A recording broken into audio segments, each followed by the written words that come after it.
All right, and then give me just a minute. Oh.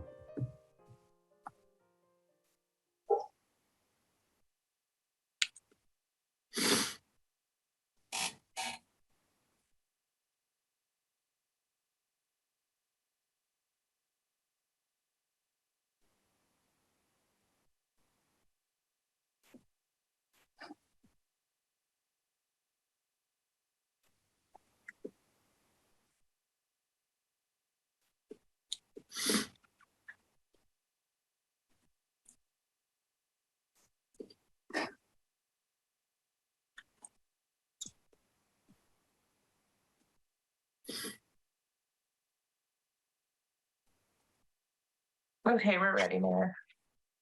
Welcome to the regular Half Moon Bay City Council meeting of October 18th, 2022. This meeting will be held entirely by teleconference. All council members and staff will only participate via the Zoom platform. The meeting is being conducted pursuant to recent amendments to the teleconference rules required by the Ralph M. Brown Act, allowing teleconferencing during a proclaimed state of emergency when local officials have recommended social distancing. This is AB 361. This meeting will be conducted via Zoom webinar, and live Spanish interpretation will be available within the Zoom platform. Members of the public are welcome to log into the webinar as attendees. During any public comment portions, attendees may use the raise your hand feature and will be called upon and unmuted when it is their turn to speak. The meeting will also be streamed on Channel 27, on Pacific Coast TV, and on Facebook. If you'd like to join by phone, you can dial 669-900-9128 using webinar ID 955-3561-4263. If joining by phone, use *9 to raise your hand, *6 to mute, and unmute. Victor, could you give the instructions for Spanish language interpretation? Thank you, Madam Mayor, honorable council members, Mr. Chittister, Ms. Engberg, city staff, and all members of the public. Victor Hernandez, Spanish interpreter. Muy buenas noches a todos. Les queremos dejar saber que esta reunión se celebrará íntegramente por teleconferencia hoy. Todos los miembros del consejo y el personal participarán únicamente a través de la plataforma Zoom, utilizando el proceso descrito a continuación. La reunión se lleva a cabo de conformidad con las recientes enmiendas de las reglas de teleconferencia requeridas por la ley Ralph M. Brown, que permite la teleconferencia durante un estado de emergencia proclamado cuando los funcionarios locales han recomendado el distanciamiento social, es decir, el boleta AB 361, y el propósito de la AB 361 es proporcionar un entorno más seguro, un ambiente más seguro para el público, los funcionarios electos y el personal, y al mismo tiempo permitir las operaciones continuas del gobierno y la participación también del público. Participación pública durante la pandemia de este COVID-19.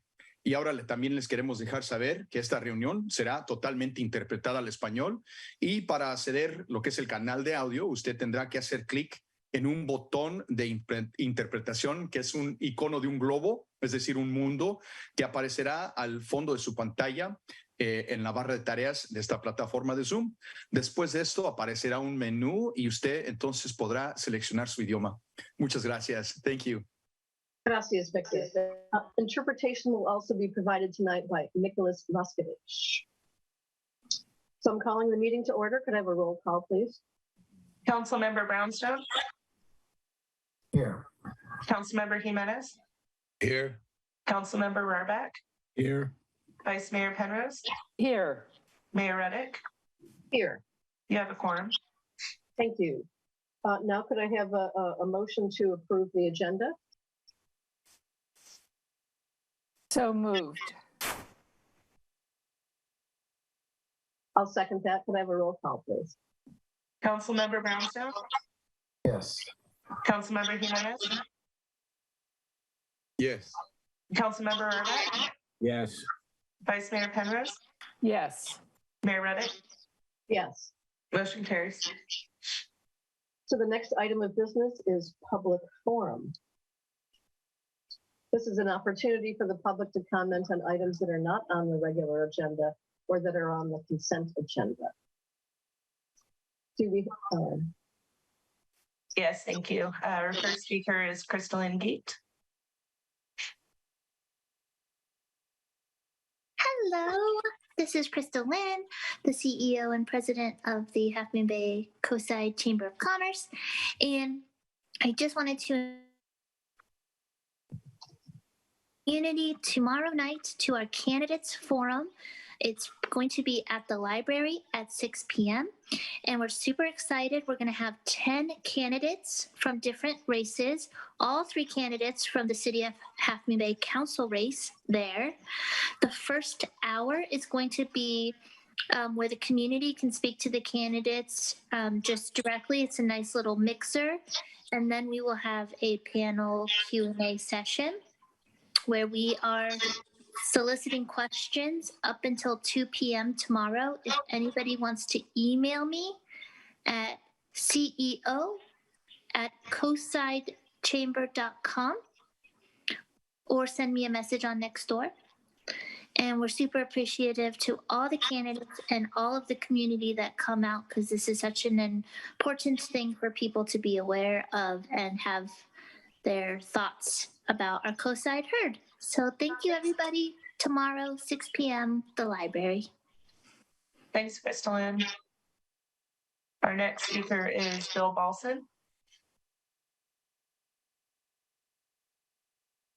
Hi, my name is Bill Balson. Overhead calculations appear to overcharge the sewer fund by more than $100,000 a year. In response to a records request, the city clerk provided me with a copy of the most recent overhead computation, which was performed in 2015. Overhead rates are important to get right, both because the city can recover some general costs of administration, and because if erroneous, third parties can make claims for refunds. Overhead rates affect the sewer fund, the fees charged for city services, and grants from state and federal agencies. For example, the current budget for the sewer fund has over $500,000 in administrative costs that are billed. The 2015 study examined the city account structure and workforce. It divided accounts into allowed administrative expenses and allocation costs accounts that would bear the administrative costs. The procedure was designed to be compliant with federal regulations on allowable costs and thus approved for use in federal and state grants. The result of the study was both a determination of allowable costs and an allocation factor for each receiving account. Time has passed, budgets have increased, new accounts have been created, but the same allocation factors appear to have been applied in the recent budget. The result is that the sewer fund appears to have been overcharged by an amount exceeding $100,000. This is a sizable Proposition 218 transgression. The overcharge appears to occur from 3 sources. Number 1, the recent budget appears to apply overhead to SAM capital expenses at O&M rates, which is contrary to the study method. Number 2, new projects like CARES have been added to the city manager's budget that are not federal allowable administrative costs. And number 3, several new funds have been added over the years, but allocations factors have apparently not been applied or renormalized. Overall, the city's administrative overhead has escalated over the intervening 7 years by 7.5%, which is about twice the rate of inflation in the San Francisco Bay Area. These findings indicate to me a troubling lack of diligence by the City Council. And I would just add that regarding consent calendar item 1C, the council should pull that from the consent calendar and reverse the city's opposition to the Financial Data Transparency Act, which merits the city's full support.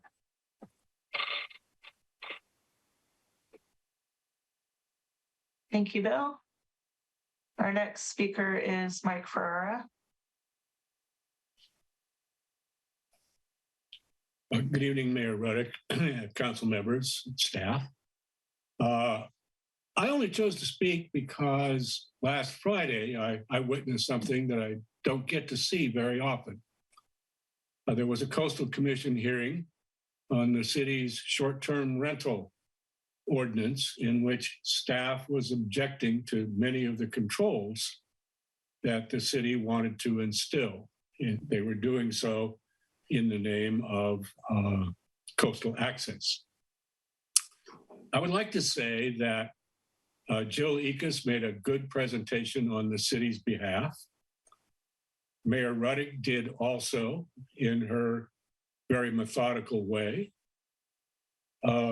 Council member Jimenez, in his non-methodical way, was also very impressive in his comments to the commission. And there were some outside people that commented.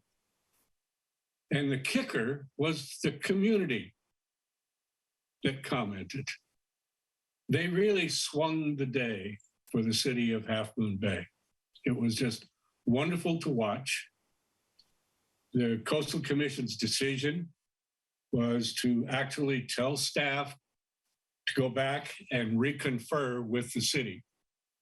And it looked to me like that meeting might very well lead to changes in the Coastal Commission's attitude at more than just Half Moon Bay. Because displacement's a terrible thing. And the community was able to give voice to that. And that was what the council and the planning commission was trying to serve. And I just think some congratulations are due to Jill, the council members, and the city for standing firm, and to the coastal commissioners. Thank you. Thank you, Mike. Our next speaker is Deborah Penrose. And I'm just going to, before the next speaker goes, I did want to just clarify that council members, you don't often see them speak during public forum. Councilor Penrose did ask me what the proper procedure would be in this Zoom format, since previously, when council members wanted to speak on non-agendized items in their personal capacity, they would leave the dais and go and walk in front of the podium. So I suggested to Councilor Penrose that she turn off her camera and just raise her hand like a member of the public before she speaks. And I understand the city clerk will put the timer on as per usual. So thank you. Go ahead.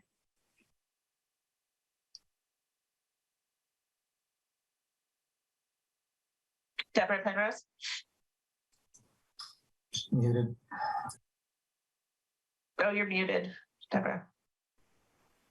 I apologize. Can you hear me now? Yes. I'm speaking tonight as a citizen of Half Moon Bay and not as a member of your city council. I am sad that I am in a position where I have to speak out about a candidate running for election in District 4 in Half Moon Bay. For the last 8 years that I have been on council, I have never seen such horrid behavior. David Oblovi and Debbie Ruddick both signed the pledge saying that they would not engage in negative campaigning. Mr. Balson was obviously unable to sign this pledge. No matter the differences of opinion, the differing priorities, the different points of view, folks running for office here in our beautiful town have been honest and honorable and courteous. The lies and slanderous personal attacks on Debbie Ruddick are appalling. I am astonished and ashamed by Mr. Balson and some of his supporters. There has not been a council more willing to listen and to change direction because of citizen concerns than this council.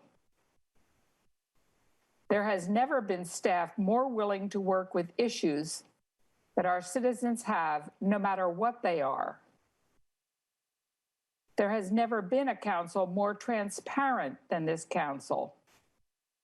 And our town has never been as financially sound or as hard at work on supporting our business community and those less fortunate than most as this council. And Debbie Ruddock has been a major driver in producing these hard-won results. There is always room for disagreement and for honest criticism. There is never a place for downright lies and the spread of misinformation.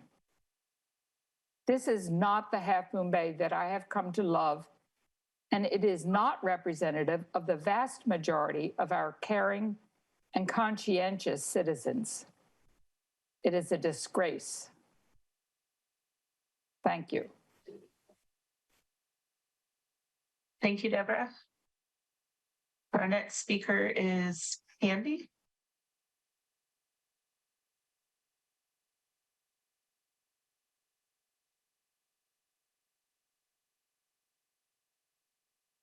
Candy, are you there? You're muted, Candy.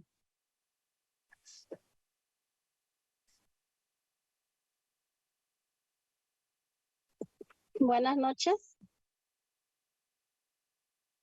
Hola, buenas noches, señora. Habla Víctor Hernández, el traductor. ¿Cómo está?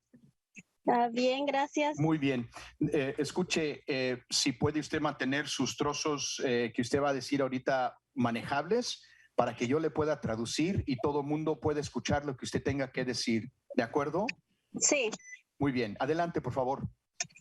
mi nombre es Cande, soy de aquí de Hammond Bay. Entonces, muchas gracias a todos los del concilio por todo lo que están haciendo. So good evening. My name is Candy and I'm from Half Moon Bay. Thank you all council members for everything that you do. Y sí es muy, sí se necesitan las viviendas justas aquí en Hammond Bay. Es una necesidad muy grande que hay porque luego no hay rentas. So there's a huge need for just housing here in Half Moon Bay because there are no rentals. Y me parece muy bien todo lo que están haciendo por las casas accesibles o asequibles. Ajá, muy bien. Entonces, Perdón, adelante, señorita. entonces es muy bueno todo eso, lo del proyecto que están haciendo, pero sí, entre más, si pueden hacer más viviendas que nosotros ocupamos, porque sí hay mucha necesidad. So everything is very good for all of the things that you're doing with the affordable housing. Yes, it's very good that for that project that you're doing for housing, but if we can have more housing because there's a huge need.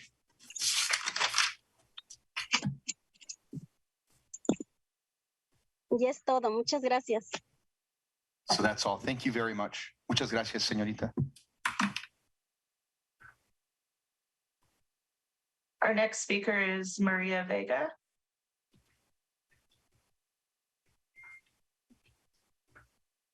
Buenas noches. Buenas noches, señorita. Quiero dar las buenas noches a todos ustedes del concilio y quiero también hacerles énfasis en la necesidad que hay para las viviendas accesibles para todos. So good evening, all council members, and I also want to emphasize the need for all affordable housing for all. Día a día se ve más la necesidad de viviendas para todas las personas. Las rentas han estado muy bajas porque no hay renta y los costos son elevadamente caros. So day after day, we increasingly see the need for housing for all because there are no rentals and the rent itself is increasingly high. Y sí me gustaría escuchar que haya nuevos proyectos para la construcción de hogares que beneficien a todas las personas que realmente estamos necesitando. And so I'd like to hear that there are new construction projects for housing that would benefit all people. Y quiero agradecer que nos estén escuchando. So thank you for listening Que pasen buena noche todos. and good evening to all.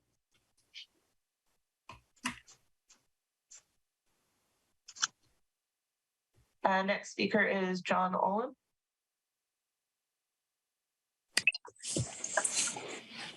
I just sat down, so I hope we're still on public comment. Yes. Good. I just wanted to reiterate and bring to the attention of the council a pretty strong hazard for bicyclists that exists on the east, or I would say on the northbound side of Highway 1, just south of Ocean Colony stoplight. The trees push you out into the road in the first place, and they are the most severe moguls and pavement damage that I encounter. And I ride all over the place in San Jose. You see some pretty wild stuff down there, but nothing like this.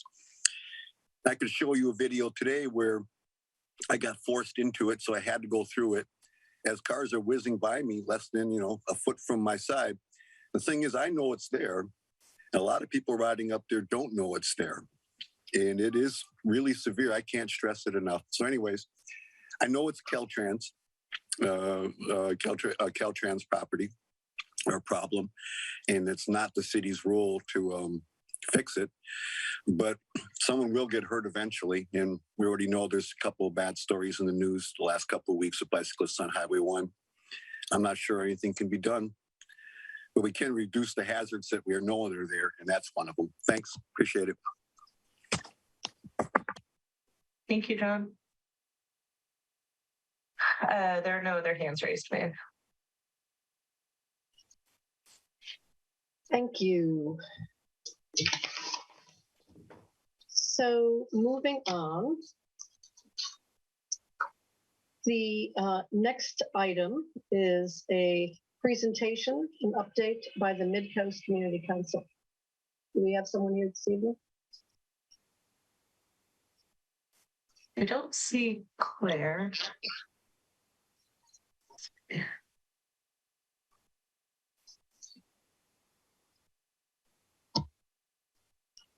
I don't believe we do. Okay. So the next item is mayor's announcements of community activities and community service.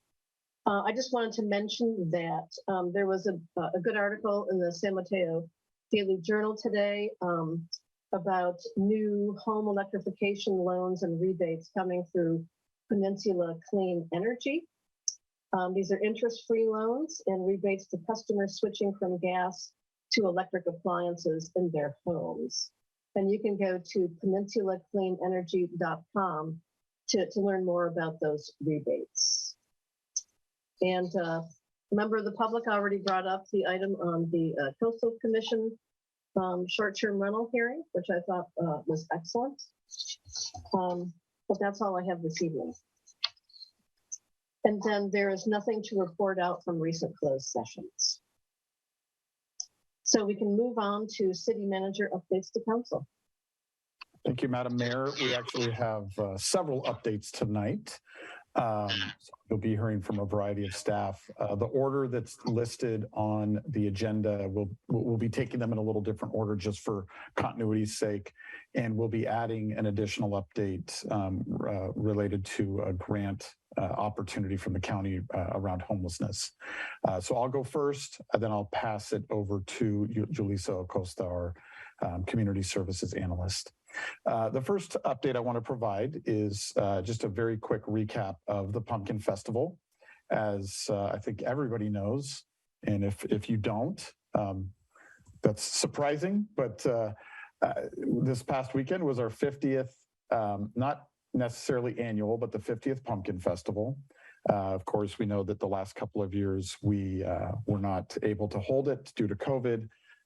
But it was welcome back this year, and it was an incredible weekend. We had large crowds, but it was well organized, well managed, and there was a really good spirit and feeling in the air.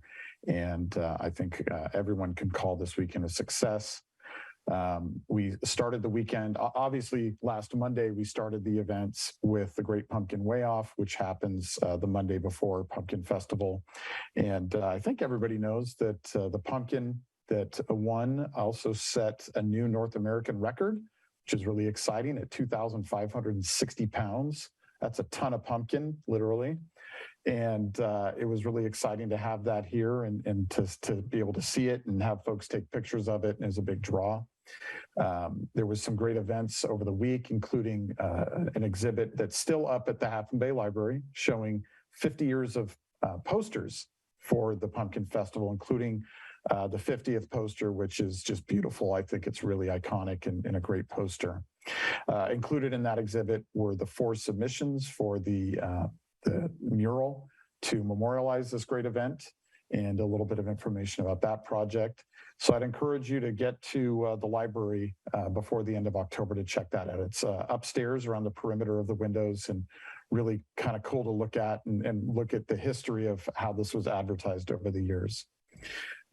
Monday or Saturday morning, the festival kicked off at 9, and at 10 o'clock, there was the costume contest at the library, as well as the ribbon cutting for the mural, which again, I hope everybody's had a chance to see. It's on the side of the Cunha's Country Store building. It's I would say, a gift to the community from our city council to commemorate this really special event and to bring some really vibrant public art to the community. And we had a nice short ribbon cutting, other than all the people that I made sure were recognized, and I apologize for being long-winded, but the mayor had some great words. We heard from Cameron Palmer, who's the president of the committee that organizes the event, and 2 icons, including Bev Cunha Ashcraft, who was the original organizer of the Pumpkin Festival. And as she says, the last remaining of that group, and former mayor Naomi Patridge, who also shared some kind words. And then we got to hear from the artist, Julie oh gosh, her name just escaped me. Engelman, yes. And I almost made her related to our city attorney and called her Angberg. Julie Engelman, who lives in El Granada and put her heart and soul into this beautiful piece. And it was a really nice event. And we were also able to recognize the family who owns Cunha's Country Store in that building, who were so generous in giving us the palette to do this great work. That was all followed by a really great parade. Lots of fun to see, our first responders out, some fancy moves by our motorcycle cops, and some cool fire engines. And then some community groups, and All Us brought, if you weren't there, All Us brought an incredible number of parade participants, beautiful colors, great music. And the theme of their floats was "We Love Half Moon Bay." And it was apparent and really was a showstopper. And then, of course, Bev Cunha Ashcraft, given the 50-year anniversary, was the Grand Marshal, and they made a couple loops with her, and it was cool to see the committee represented there. The rest of the day was good crowds and a good feeling, and ended with a few things we tweaked on Sunday around traffic, but by all accounts, the best managed traffic we've had. At about 8 p.m., I ventured back out onto the highway to make a Safeway run, and the highways were open and clear, which I don't think that's ever happened by 8 p.m.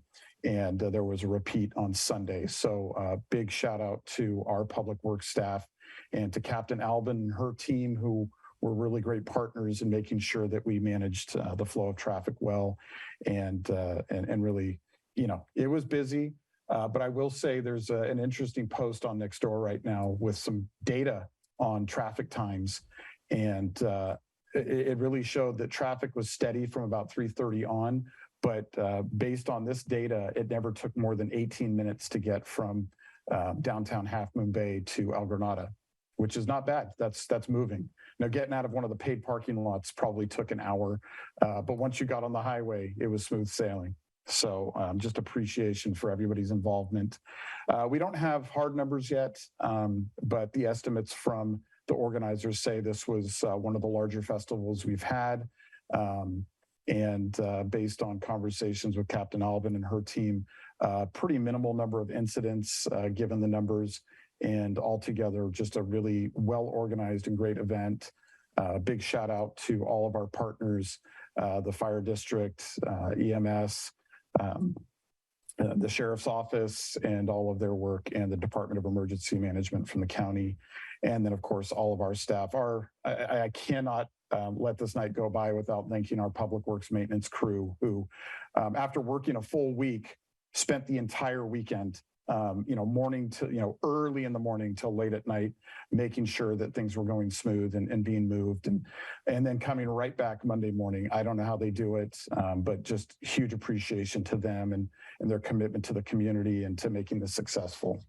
And then a big shout out, obviously, to the organizers for working so closely with us and being willing to be flexible and implement changes.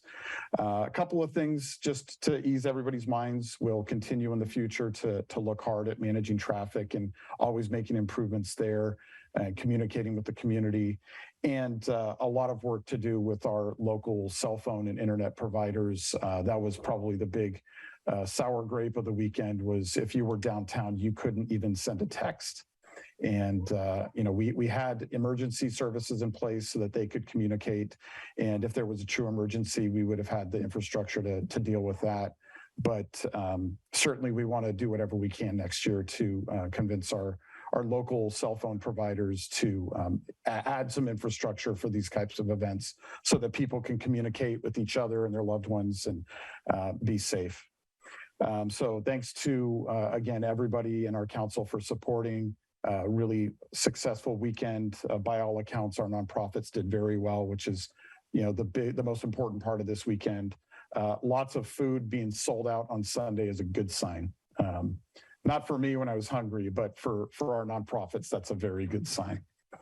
So thank you. Happy to answer any questions on that item before we move to the next. I just want to give a shout out for the music. I thought, all the bands that played were, really top notch. It was very fun. So I see that Vice Mayor has her hand raised. Yes, I just wanted to say that our nonprofits benefit from the proceeds of the festival, and that's something I don't know that the public is aware of. Yes, for most of those nonprofits, this is a huge part of their budget each year, and just shows how rough the last couple of years have been, but they should be doing well after this weekend. I think it would be good to debrief with our business community too.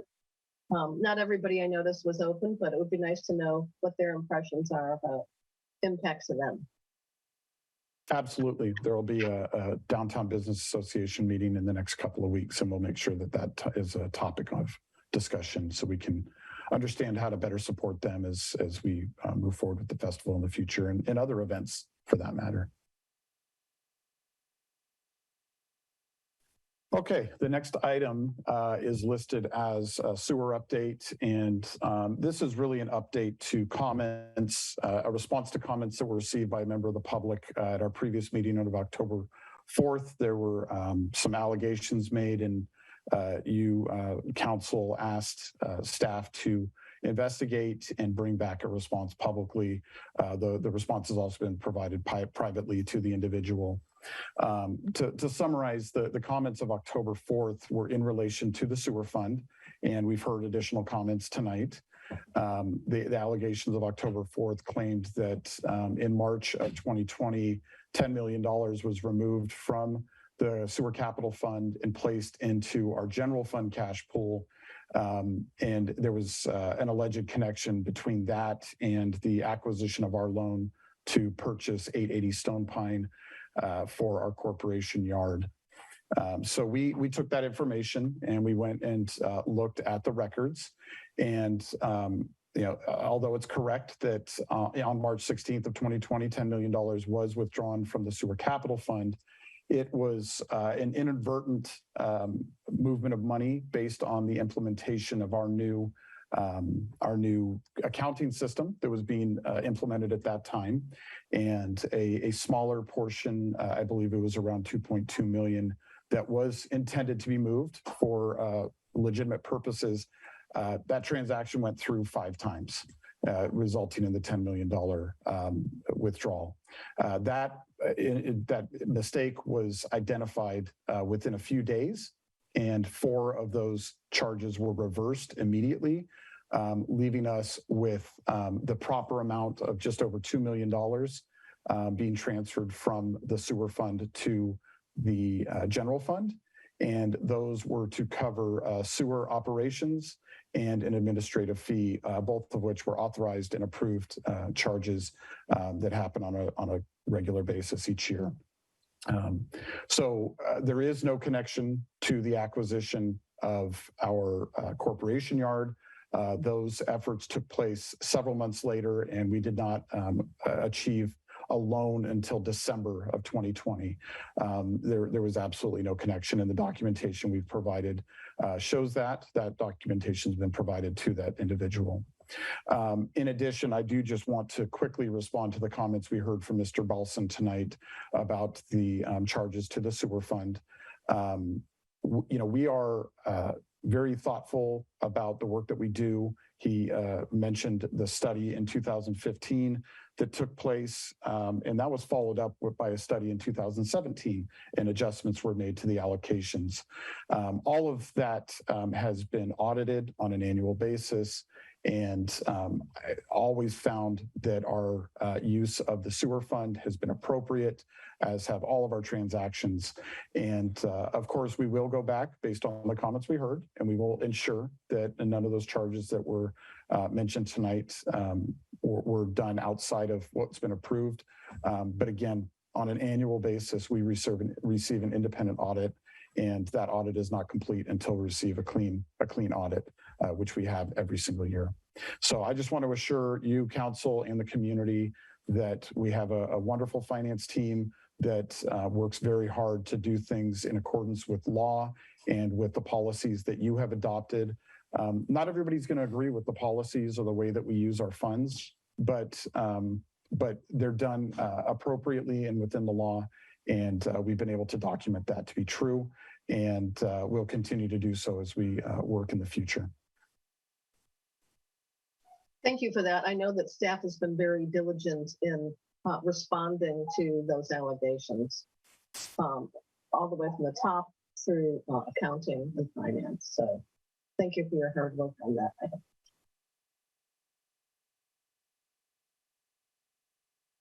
If there's no questions from the council on that item, I'd like to turn the time over to Julissa Acosta, our Community Services Analyst, for an update.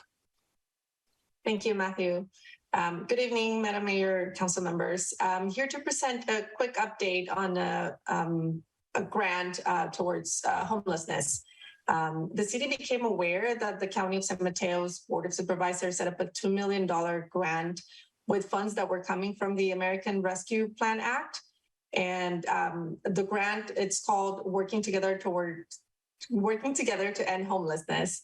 It encourages innovation and collaboration between various types of agencies, including cities, counties, nonprofits, and other types of entities. We were encouraged to apply in projects that had not been implemented before, and that could also be replicated throughout the county.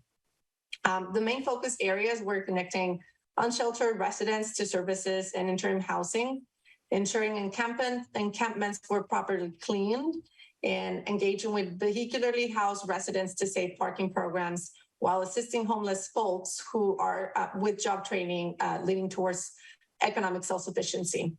The turnaround for this grant was extremely quick.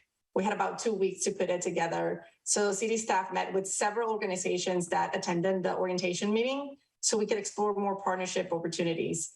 The city wound up supporting 2 applications. One is from our local nonprofit, Abundant Grace, that will allow them to expand their services related to job training and economic self-sufficiency. And the other one is with We Hope, and that proposal focuses on creating a safe space parking program. that again encourages individuals living in RVs and cars to connect with support services from other agencies on the coast. This grant will also include a deeper collaboration with Coastside Hope, Abundant Grace, ALAS, and El Centro de Libertad. The proposals were submitted October 7th as requested by the county, and we are very, very excited about the programs this opportunity can bring to the coast, and we are hoping to hear back from the county in the next month or so. And that's it on my end. Thank you, Julissa. I just want to put in a good word for We Hope. I have been to many meetings with them, and they're an incredibly useful organization that's done a lot of good in East Palo Alto. They're run by a really fine pastor, and I sure as hell hope that we get that grant for the safe parking program. It would be a real boon for the coastside. Thank you. It's another piece in a complicated, addressing a very complicated problem.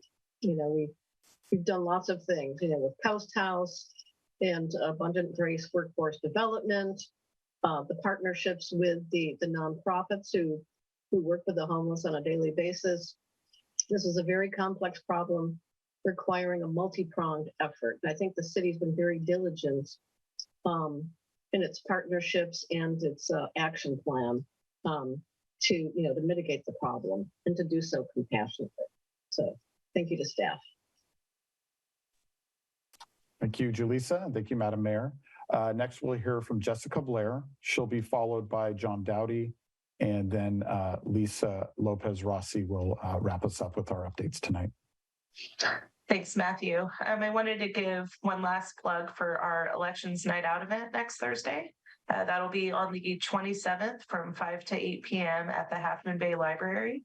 And the point of this event originally was after all counties in the state moved to all mail ballot elections, we wanted to provide an opportunity for the community to come together around election season, since going to a polling place and doing it there was no longer happening. And so the idea is bring your completed ballot. There will be a ballot drop box there, and then have dinner, listen to some music, chat with your neighbors in the community. And then we'll also have a few people tabling at the event for information. The League of Women Voters will be there, county elections, the library, the CARES team, and all city departments will be represented. So you can come and chat with any of us about any city projects going on right now and get more information. But we hope to see you there next Thursday. And then also, as a reminder, next Saturday, our 11-day vote center at the EOC will be opening. And it'll be open from 9 a.m. to 5 p.m. from next Saturday through the 7th. And then on election day from 7 a.m. to 8 p.m. And ballot drop boxes in the parking lot of City Hall and inside of New Leaf are open and available. And then also, a plug for the Celebrating Democracy event next Saturday, the 29th. And that is Congresswoman Jackie Spear is doing her kind of farewell tour around her district. And so we are very excited and honored to host her next Saturday. That'll be from 2 to 3:30 at the Cunha Gym. And then we'll have a small reception following at the Ted Adcock Community Center with light refreshments and just a more kind of casual gathering for people to be able to give their thanks to Jackie. So hope to see you at Elections Night Out, and hope to see everyone at the town hall next Saturday. Also, one last thing, next Saturday at the farmers market, staff will be there with election information and available to answer any questions. So that's all I have for tonight. Thank you. That's a lot. Thank you for that thorough report. Lots of good stuff going on. Do we have more updates tonight? Yes, next up is John Dowdy.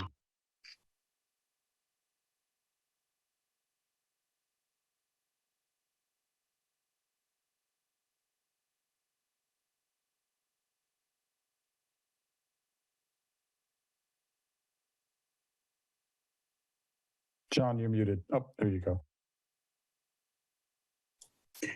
Sorry. Thank you, Mayor, council members. A quick update. wanted to let you know that, and the community know that we are working on Frenchman's Creek Park, particularly phase 2. And we are looking at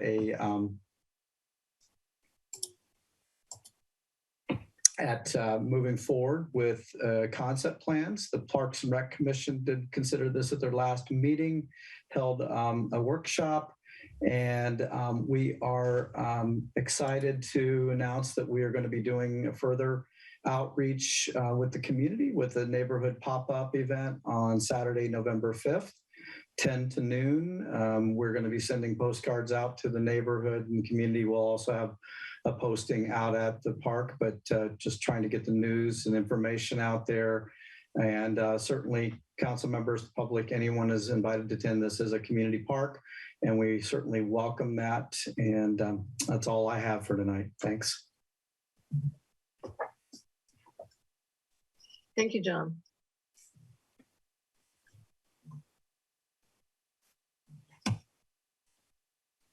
And I guess I will go. I am your last update for tonight. Good evening, Mayor and council members. I have an update tonight on our age-friendly Half Moon Bay Coastside Coalition. And this update is a repeat of some of the things you know, but also we wanted to give you an update on the work that we've done since our creation in March 2022. There has been a significant movement in this group, and let me share my screen. Hopefully, can you all see it? Okay.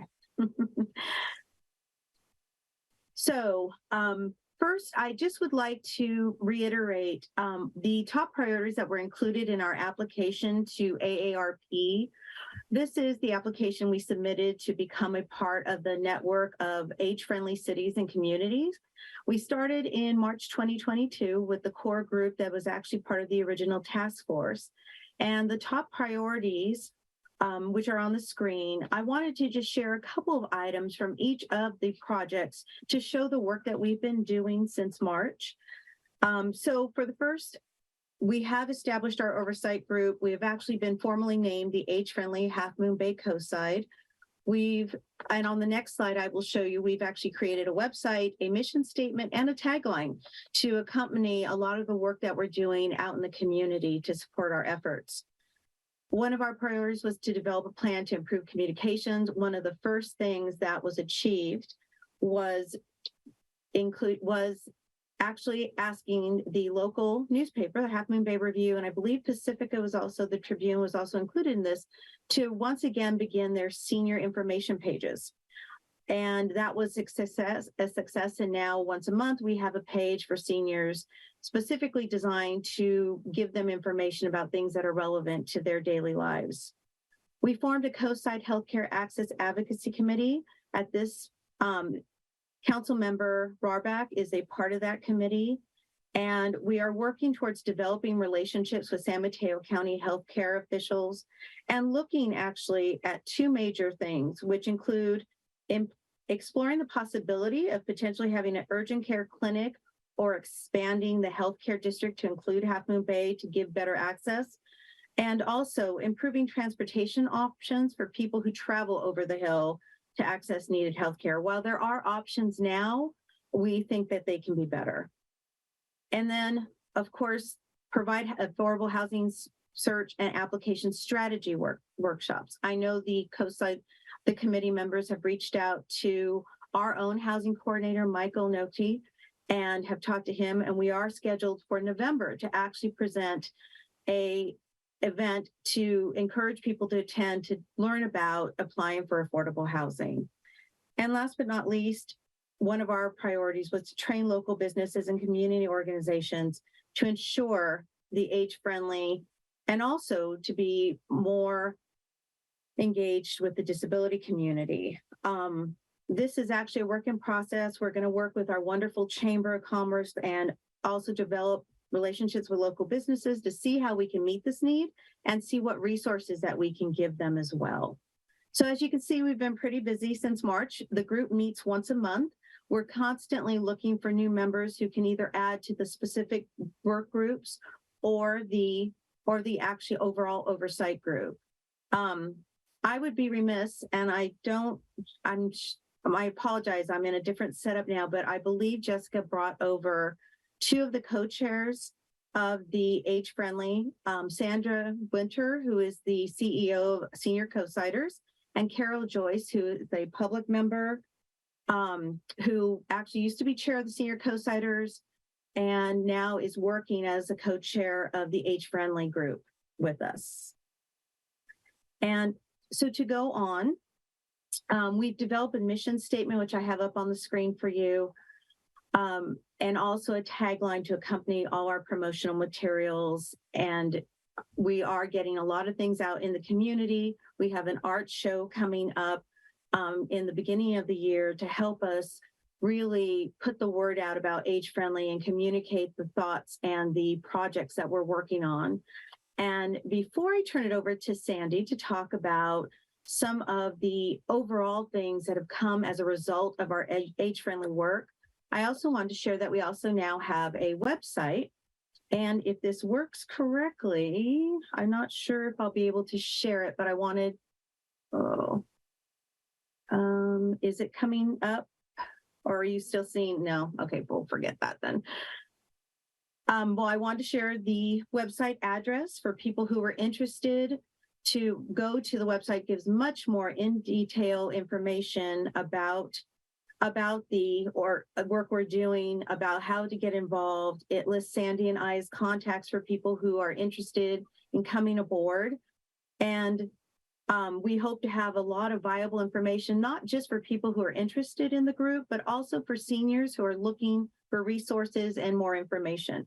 We feel that while the city and Senior Co-Siders and a lot of our great nonprofits on the co-side actually have a lot of information, we feel it would be essential for all the information to be in one place. And that would be helpful to everyone to be able to click on one website and get all the resources available for seniors and for families who have seniors in their family and are trying to find resources and things that they need to make life easier. So I will now turn it over to Sandy, who will go a little bit deeper and talk a little bit about what's actually resulted as a result of our work on the Age Friendly project. Thank you, Lisa. Hello, council members. It's so good to see everybody, and hello to all of the guests who are on the call, and also to my co-chair, Carol Joyce, who is joining us as well. It's lovely to see everybody. I wanted to step back a little bit because Lisa focused on the few priorities that were selected to move forward with our AARP application. But in developing those priorities, we held a series of focus groups and other data collecting mechanisms where we asked older adults what the unmet needs were in terms of these 8 domains of livability that you see on your screen: outdoor spaces and buildings, transportation, housing, social participation, respect and social inclusion, work and civic engagement, communication and information, community and health services. And I read those for anybody who can't see the screen or is unable to read it. So we had gathered a lot of information that was in addition to the things that were prioritized in our initial work plan. And I met with Lisa and with Matthew Chittister, and we took all of this information that we had gathered, and we've put it in a table, and we're starting to look at all of the different work that is happening on the coast, primarily by the city, but also by some of the nonprofits, to address these 8 domains of livability. So this has the potential of being a framework and an infrastructure that we can keep that table updated so that anybody can see all of the great work that is being done on the coast to support Age Friendly. I had applied for and received a small amount of starter funding to help us to do this Age Friendly initiative, because I had discovered that one of the stumbling blocks was having an unfunded mandate. And so we had applied to the Stanford Healthcare Community Grant, and they gave us a small amount of funding to help us gather the information and sort it out and look at what the unmet needs were. when we came to the end of the grant period and we reported on our findings, they were very, very, very impressed by the work that is happening on the coast to support age friendliness. I also gave a talk to the San Mateo County had an age-friendly celebration day, and we were included in that. And it was just wonderful to see that our work, I would say, is in advance of some of the other cities and communities. And so I think it's something that the city can feel very proud about. And I'll stop there. Happy to answer any questions. Any questions for Sandy or Lisa? Okay. And we have another speaker on this topic? Lisa, is there any more on this topic? No, that was it. We just wanted Carol to be on camera so we could publicly thank her for all the work she's doing as a private citizen. Thank you, Carol. Thank you, Carol. Thank you, Sandy. Thank you, Lisa.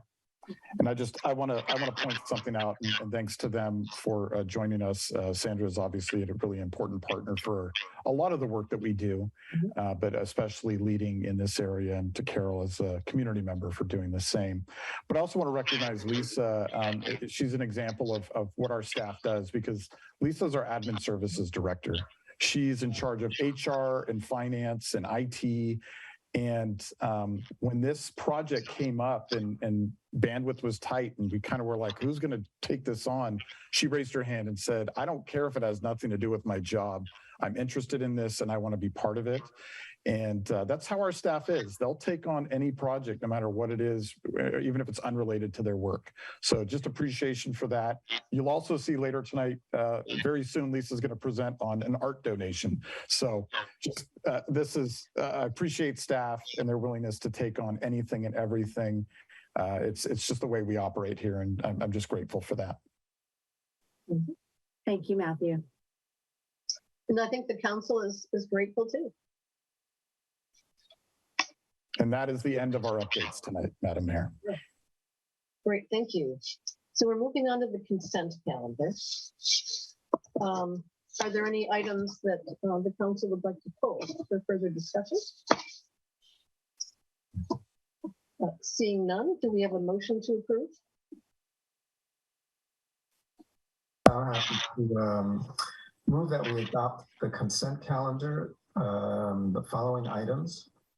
Items 1A, waive readings of resolutions and ordinances. Item 1B, re-ratification of resolution to continue holding public meetings remotely. Item 1C, the receipt of legislative position papers. Item 1D, warrants for the month of September 2022. And item 1E, resolution of support for the East Side Parallel Trail North, Segment 4. Second. Roll call, please. Councilmember Brownstone, Yes. Councilmember Jimenez, Yes. Councilmember Rohraback, Yes. Vice Mayor Penrose, Yes. Mayor Reddick. Yes. Motion carries. Item 2, ordinances and public hearings. We do not have any this evening. Item 3, resolutions and staff reports. Item 3A is a proposed art donation. This would be Ken Paul Lozada wood sculptures. And as I mentioned, that will be presented tonight by our Admin Services Director, Lisa Lopez Rossi. Thank you. And I am having a bit of an issue trying to get my PowerPoint show to come up. Let me see if I can move it to my screen. That is gonna make it. Oh, here we go. Okay. And we are moving Lois White over, right? Okay. And I can, Lisa. okay. Thank you. Thank you, Jessica. And let me, sorry. I'm usually much more better equipped at this. I apologize. Okay. Okay, so now I can share my screen. Okay. Thank you, Council. And I'm actually very excited and honored to be a part of this presentation tonight.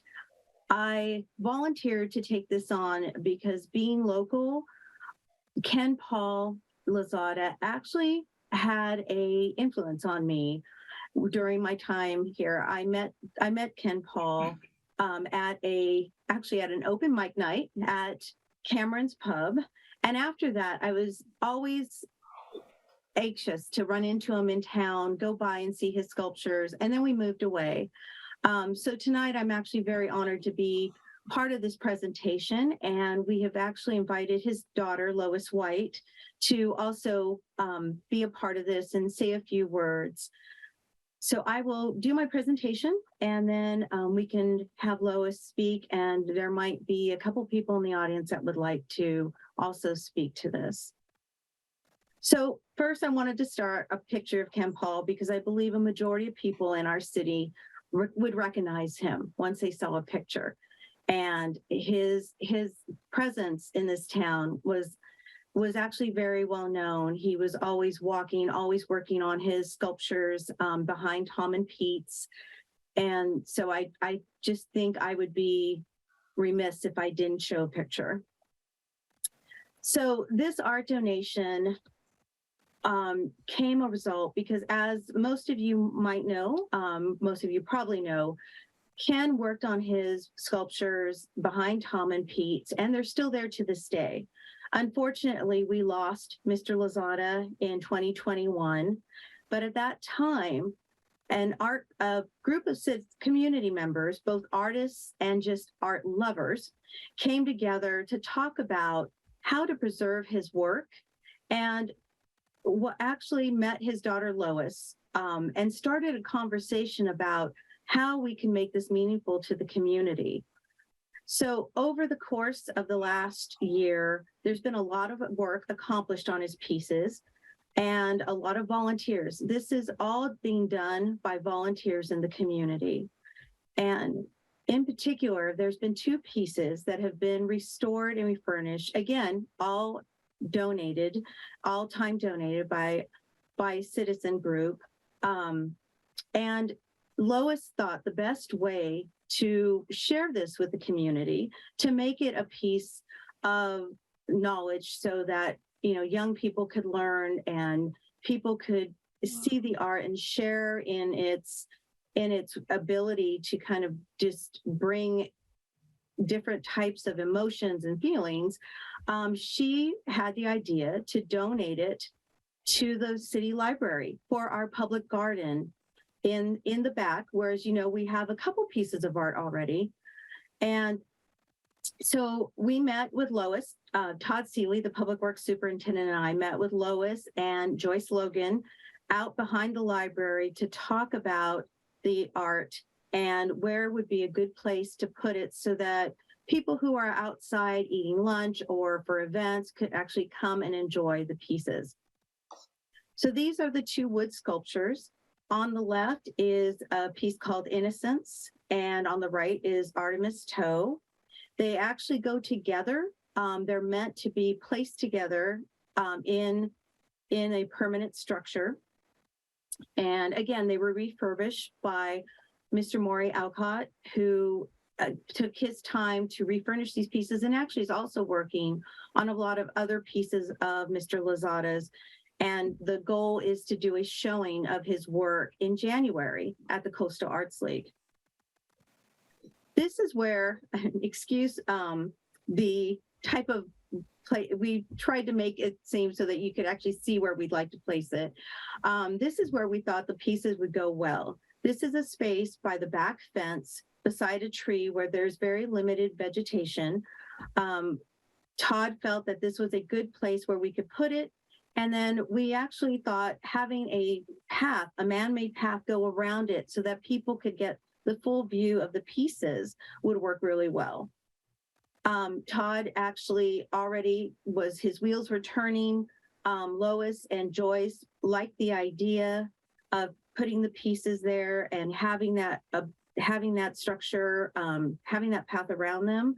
Lois also talked with Todd about the foundation for the pieces, which would be concrete. And while we would be responsible for that, Lois had actually volunteered to do some art of her own on the actual concrete before it sets, so that it would actually add to the pieces, have Ken Paul's name on it, so people, and the names of the sculptures, so people would know what they were looking at. And so tonight, after we hear from Ms. White, is we are asking the council to adopt a resolution that authorizes our city manager to accept the donation of the wood sculptures, affirm the placement of the sculptures in the Half Moon Bay Public Library Garden, and also authorize the Public Works staff to develop a plan for the permanent installation, meaning a work plan, how it will be done, and a timeline. So that is mine, but I'd also like to take this time to introduce Lois White, who is the daughter of Ken Paul Lozada. And I'm going to stop sharing so we can, and she, I invited her here to say a few words. So Lois, are you there? Yes. Yes. Hello?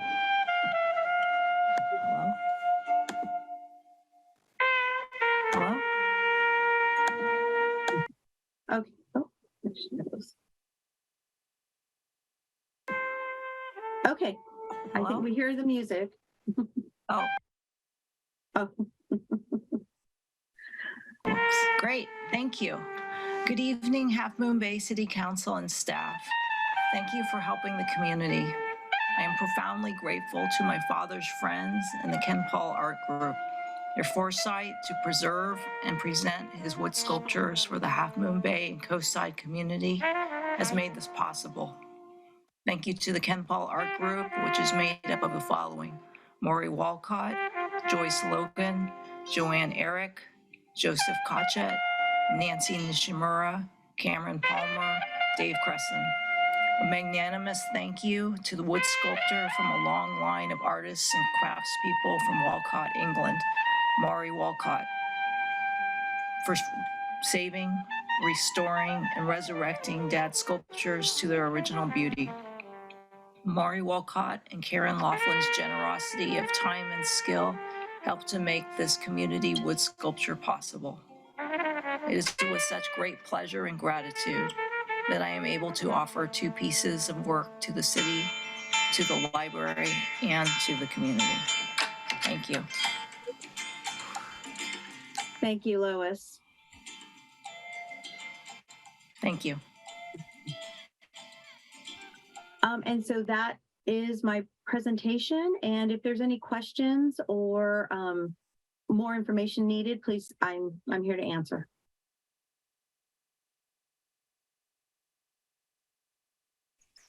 Thank you, Lisa. Any questions from council members? Or a motion? Comments? I move that we accept the wood sculptures for the resolution as presented by and read by Lisa Lopez Rossi. Second. Mayor, if I may, I just wanted to interject. I do see a hand raised for public comment on this item. Okay, let's take it. Bill Balson. I'm sorry, I didn't actually hear you call for public comments. So what a great opportunity. I fully support your donation and the work you've put into it. Thank you very much. I agree, it'll be a real asset. Is there anyone else with hands raised? No other hands raised, Mayor. Okay. So Deborah, you made a motion? We have a motion and a second. A second, okay. Roll call, please. Councilmember Brownstone. Yes. Councilmember Jimenez. Yes. Councilmember Rohrbeck. Yes. Vice Mayor Penrose. Yes. Mayor Reddick. Yes. Motion carries. Yay, thank you. Thank you. Item 3B is another proposed art donation, the Spirit of Life Bell sculpture. Thank you.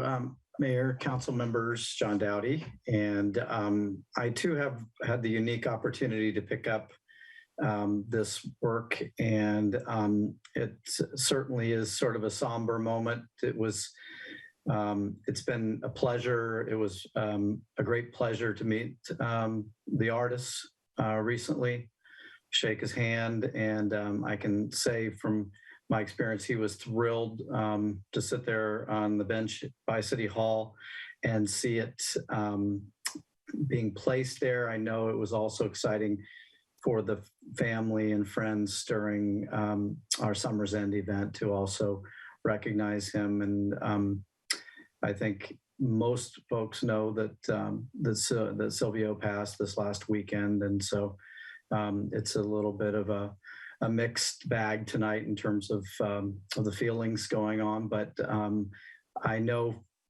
from talking to him a little bit and talking to his friends that he wanted to be celebrated for his life, not to be mourned in his death. So tonight's presentation is really in honor of his life, and we'll go from there. So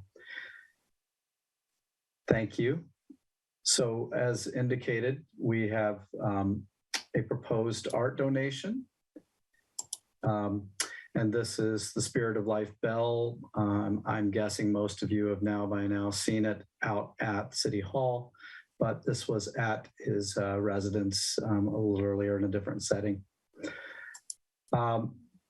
Again, the artist background, Silvio was a longtime resident, Navy veteran, and grew up on the coast side, and a little later in life, decided to pick up trying to convert junk. Most people would call junk, but certainly items of that were going to be thrown away into incredible pieces of art, and namely bells from high pressure compressed air cylinders, as well as piecing those together with other recycled materials. So he was certainly a Renaissance man in terms of turning, and using recycled materials to make his art.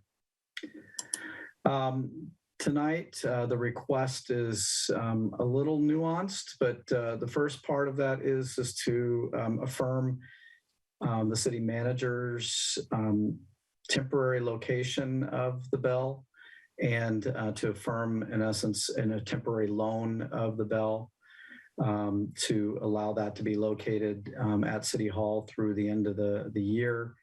And notably, that picks up the Veterans Day holiday weekend in particular coming up in November. Also to authorize the city manager to accept the permanent donation of the sculpture. And ultimately, where this gets a little more nuanced, is to give us some direction in terms of where we should be looking at and how we move forward with siting of the sculpture on a longer term proposition. So per your public art policy, there are several factors to be included in that conversation. This was reviewed by the Parks and Recreation Commission, and they have recommended acceptance of this donation, and have recommended that you at least explore the options for the City Hall location for placement of this sculpture. And their actions basically took into consideration the policies included in the public art policy. So originally, when this was presented, staff had identified two specific potential locations. Certainly there's open to more, but Kitty Fernandez Park was one of those, and we were really focused on the round planter there, and removing material, replanting that, installing it so it would be secure, and either installing it with a reduced noise gonger, whatever you want to call that, or removing that unless there were special events and things of that nature, so it would not bother the neighbors. The other location that was identified was Poplar Beach, in which the thought was that could be rung all the time and enjoyed out there with that. But those were just two ideas that were passed through. Ultimately, through 2 commission meetings, the consensus of the commission, as well as some of the community members who have supported this effort, have landed on a place closer to and near City Hall, and with the idea of this perhaps becoming an area of public space for that. And I'll talk a little more about that as we go along. But that was the preferred and recommended, at least for exploration, that the Parks and Rec Commission has sent forward to you, the council, tonight. So as indicated, there are a couple of different pieces to tonight's requested actions, and one of those is to affirm and allow the continuation of the temporary installation. And again, this was located in one of the parking spaces next to City Hall, and it's there, and I think pretty clear where we are with that. Then kind of, again, as an organic kind of process, the community members have come forward to indicate a willingness in, 1, funding, and 2, to assisting the community and at least evaluating the idea of a public space in this area. And let me first say that this driveway that's located extending out from the parking lot at City Hall is probably one of the least safe driveway access points along Main Street. I for one have almost hit someone there. I think probably if you've spent any time in town and coming through there, you probably have come close to hitting someone at some point. We also witness folks going in the wrong direction, which is another threat to folks walking and also not expecting a car coming the other direction. So this is a kind of a problematic area.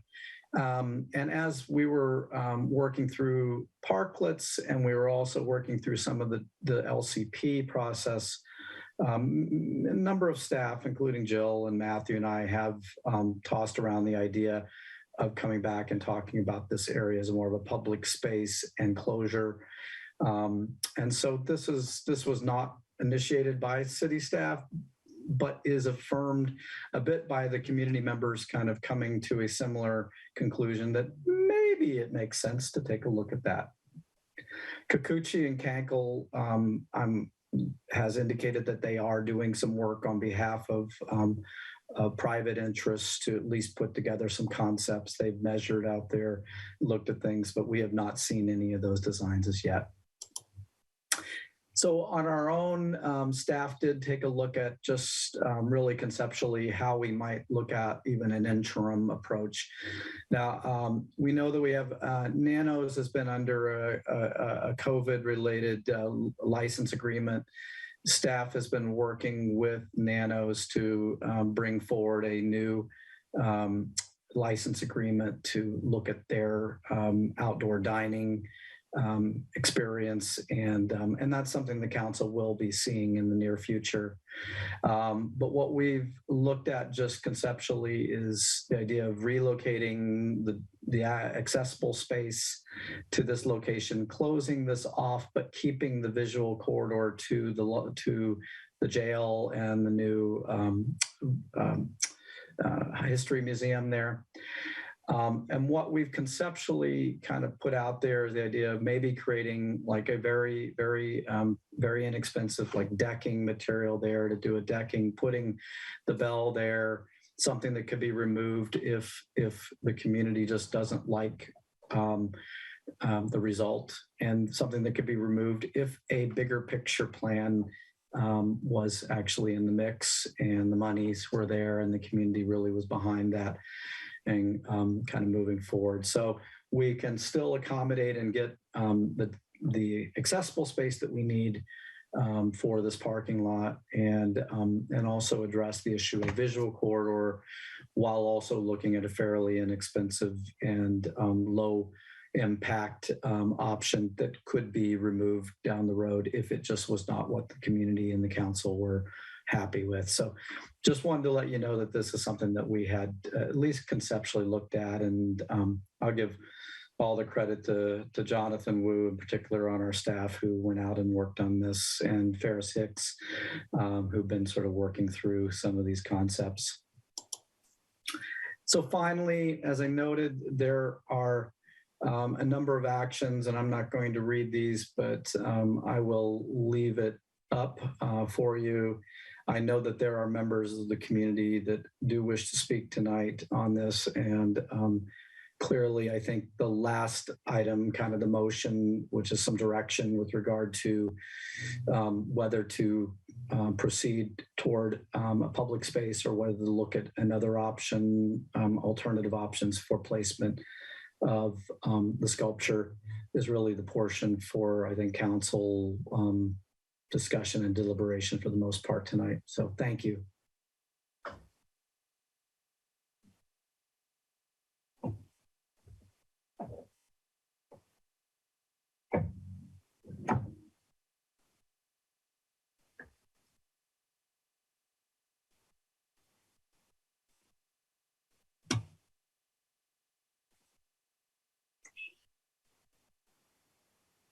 My presentation is done. Thank you. Mayor Reddick, I have my hand raised if you want to take public comment. Yes, I think we should take public comment. Absolutely. John, could you minimize your screen?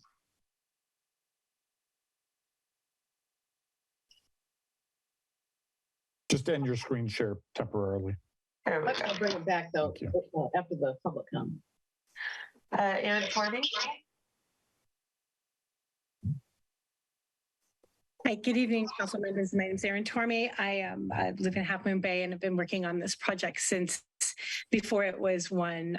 Silvio Medina and I have been friends for 30 some odd years. And it came about in this very interesting and organic way. And I'd like to take a few minutes to just fill in some blanks so that the council is aware of the trajectory here. In case for some of you, this is just all of a sudden a bell in a parking lot for no apparent reason. So several months ago, a community member, actually Joyce Logan, who is also working on the Ken Paul project, spoke with me because she knew I knew Silvio, she knew I knew Sally Benson, Silvio's wife, and was thinking about this bell, this huge bell, as a donation to the city to put in one of the parks that's associated with some of the Oddfellows properties, because Silvio and Sally are Oddfellows. And a big part of the regeneration, the renewal of the Oddfellows Lodge in Half Moon Bay. Sally and Silvio particularly were sort of concerned about an object like that being something that was going to end up in a kids park, because it's made out of steam pipes from a submarine. A universal joint out of a Caterpillar tractor off the old Savasco ranch. There are hay hooks from the Arata farm that hold the bell up. The bell itself weighs 400 pounds and there's still spikes coming off the top, and nobody thought that that necessarily belonged in a child's park. I'd had the privilege of being asked to be one of the just ad hoc citizen members of the mural group that was working with, the whole project of the mural that is now on Cunha's wall. During that project, I was also working with Matthew Chittister, then the assistant city manager, on a couple of other things. And we took a walk and I said, listen, I know about this bell. And what do you think about working with that bell and placing it and creating a space on the coast side that is a tribute to veterans, not a memorial necessarily, but a tribute to veterans, their service, and basically service above self of all kinds.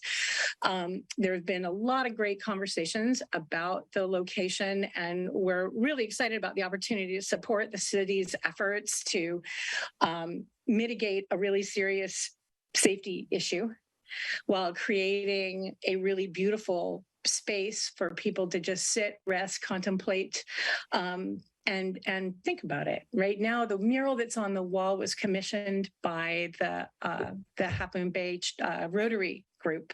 We've been in conversation with the Rotary Group about recommissioning that mural, which actually was never completed, so that ultimately, if that space is able to be created into this just public space that celebrates service above self, that the mural will be something that's a little bit more reflective and integrated with the ultimate design. One of the first people that I connected with was Joe Cotchett, who's also, oh, and I should back up and talk a little bit about Silvio. Silvio Medina was born an artichoke farmer down in San Gregorio.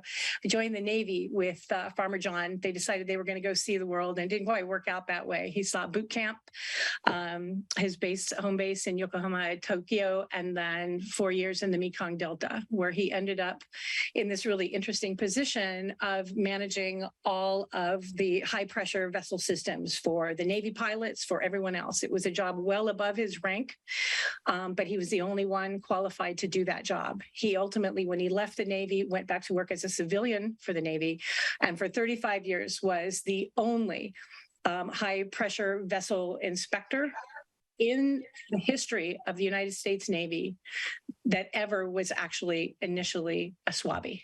And he retains that distinction. He was one of 28 individuals that was the only one who passed the test to do that. He was the only person with that set of credentials on the entire West Coast of the United States for 22 years. So I feel like filling that in is important.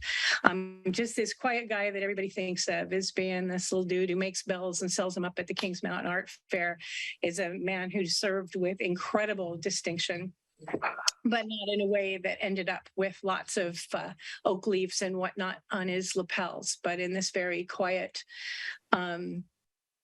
and an amazing way that was informed by a lifetime of hard work, service, and understanding of how the natural world worked. So I know I'm probably taking more time than is necessary, but in the conversation with Matthew, we just kind of came upon this idea of creating a space, because there is nothing from the middle of Pacifica all the way down to Santa Cruz that recognizes the service of the many, many, many men and women from the San Mateo County coast side who made the ultimate sacrifice, and those who just dedicated their lives to service. And so that's what we're looking at creating here, not just a place in a parking lot to stick a bell. So thank you for your indulgence on that. I can see my time is running down. At any rate, we also found that there was this kind of lovely opportunity to work with what the city's desires were to really fix a very serious safety problem at the same time. So one of the first people I called was Mr. Joe Cotchett, who's also a veteran who served with enormous distinction as a special forces, who is all in to support whatever private funds might need to be invested to make this come around. I called Chad Hooker next, and Steve Kikuchi, both of whom are donating their time, their expertise, and their great big hearts to help create a working with the city. We've had several, most all of them have been, I want to stress this, pretty much every meeting that we have had with the city staff has been this sort of impromptu thing where we happen to be out in the parking lot taking measurements, and out came Jill Ekus, and we had along, and then John was following her, and then several people from Public Works, and we have had great conversations about what the wants, needs, desires, the structural realities of the space are, and there have been subsequent conversations with people in the financial community and in the so Jackie Maxon with the Historical Society about trying to create a way so that if we can make this all work and the bell is in there, that there's a way to, so I'm going to back up a little bit. One of the things that Mr. Cotchett had mentioned thought would be great would be to have a big plaque on the wall that had the names of every single person that ever served in whatever capacity. And we all looked at that and thought, well, there's an idea that could just screw things up greatly because somebody's going to forget somebody.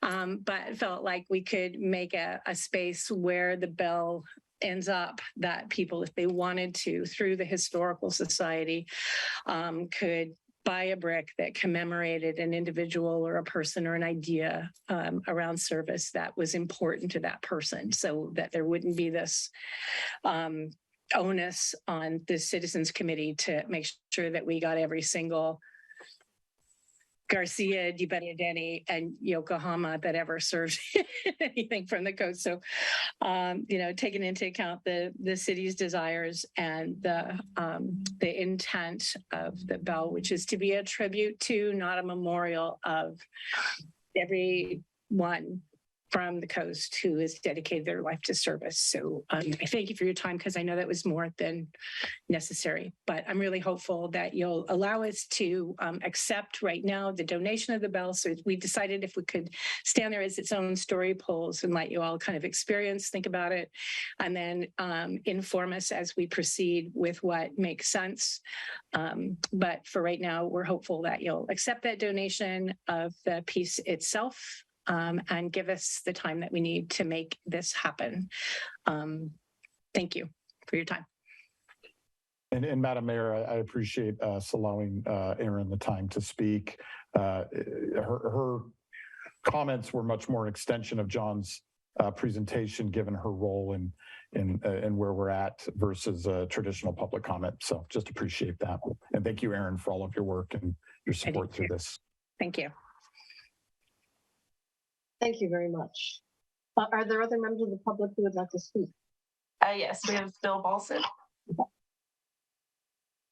Yeah, what a delightful tribute this is proposed to be. As a Navy veteran myself, it won't be a surprise that I support this fully. I do have a couple of comments.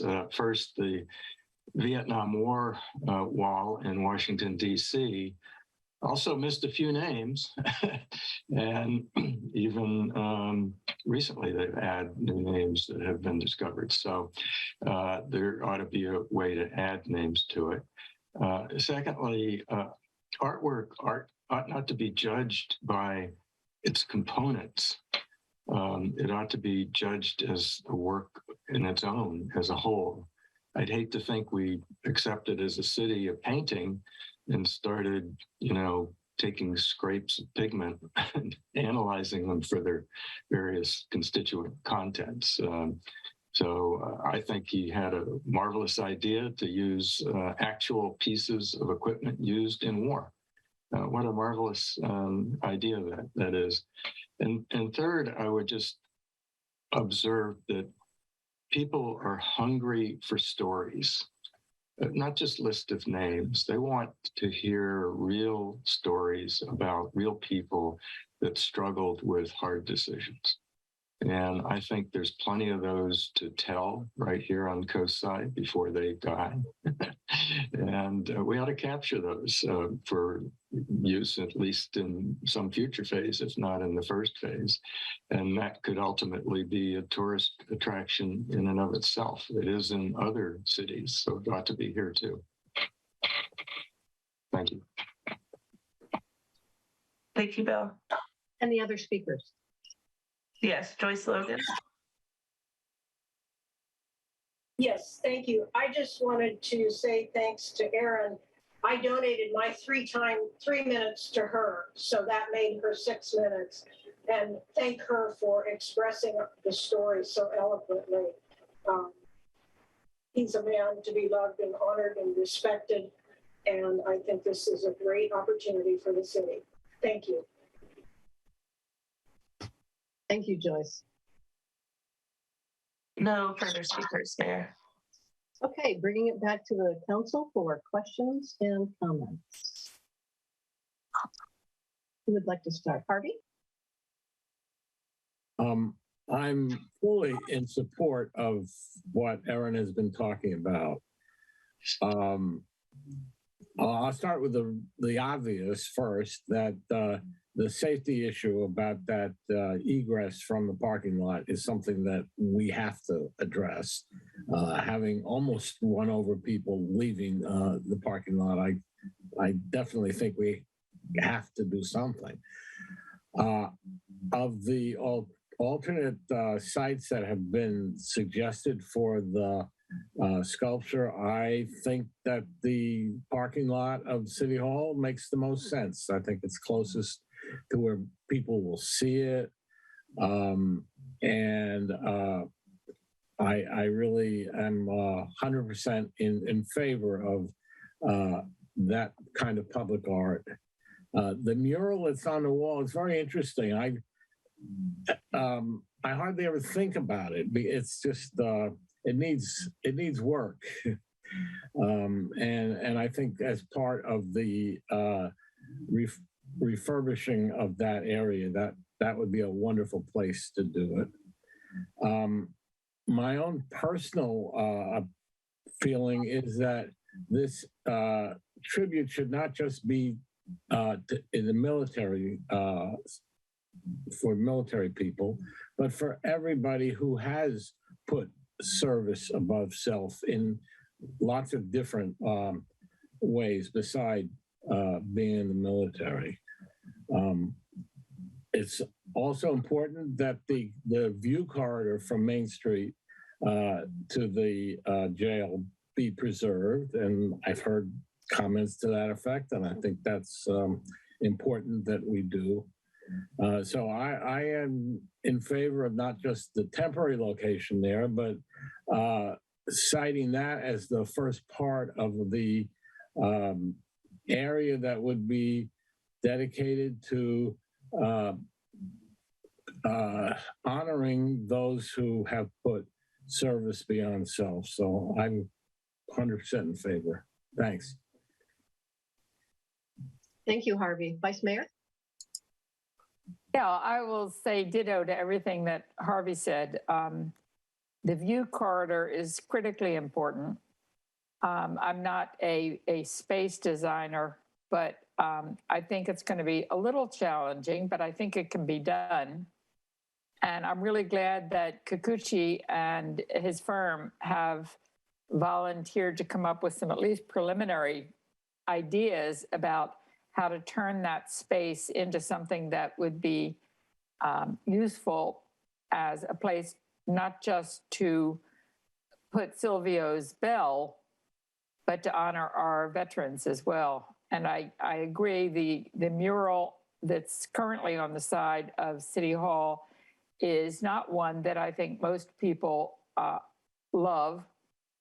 I think we could do something much better by thinking in terms of a mural that would be talking about service and respecting the people that have given so much, given their lives, given their livelihoods to service above and beyond the call, both in the military and not in the military. So I love that idea. I also like the idea of having a park-like flavor there where people could sit and contemplate, as someone before me so eloquently put it, a place to sit on a bench and think about service and think about the service that's gone before us. I'm a little disturbed by the idea that we would also have a restaurant parklet right next door to it. I don't know that that is the best use of the space. And I think something that is planned better, that may include food service, but is not predominantly about food, is a good idea. So I'd leave it up to the designers to come up with some ideas, and like to hear a lot from the community about what they think. That's all. Joaquin. I want to thank Aaron for bringing this forward and for the idea of having this this bell where it's at. I get to see it almost every morning, sometimes twice a day, and I do see people come by and look at the bell, what it is, and I think we have been missing something like that downtown. I remember we had a bell before, a different type of bell, a McDutra. So I think it is one thing that I do see we are missing downtown. When I see visitors to our community, they're always looking for a place to take a picture. they're always something to remember. And I think this will be a great thing to have, to recognize people that have served and still continue to serve. I think it's a great idea, and I support the idea to have it there. And I want to thank Aaron as well for for the story behind it. And I support it. Thank you. Thank you, Joaquin. Robert, would you like to comment? Yeah, I like the idea a lot.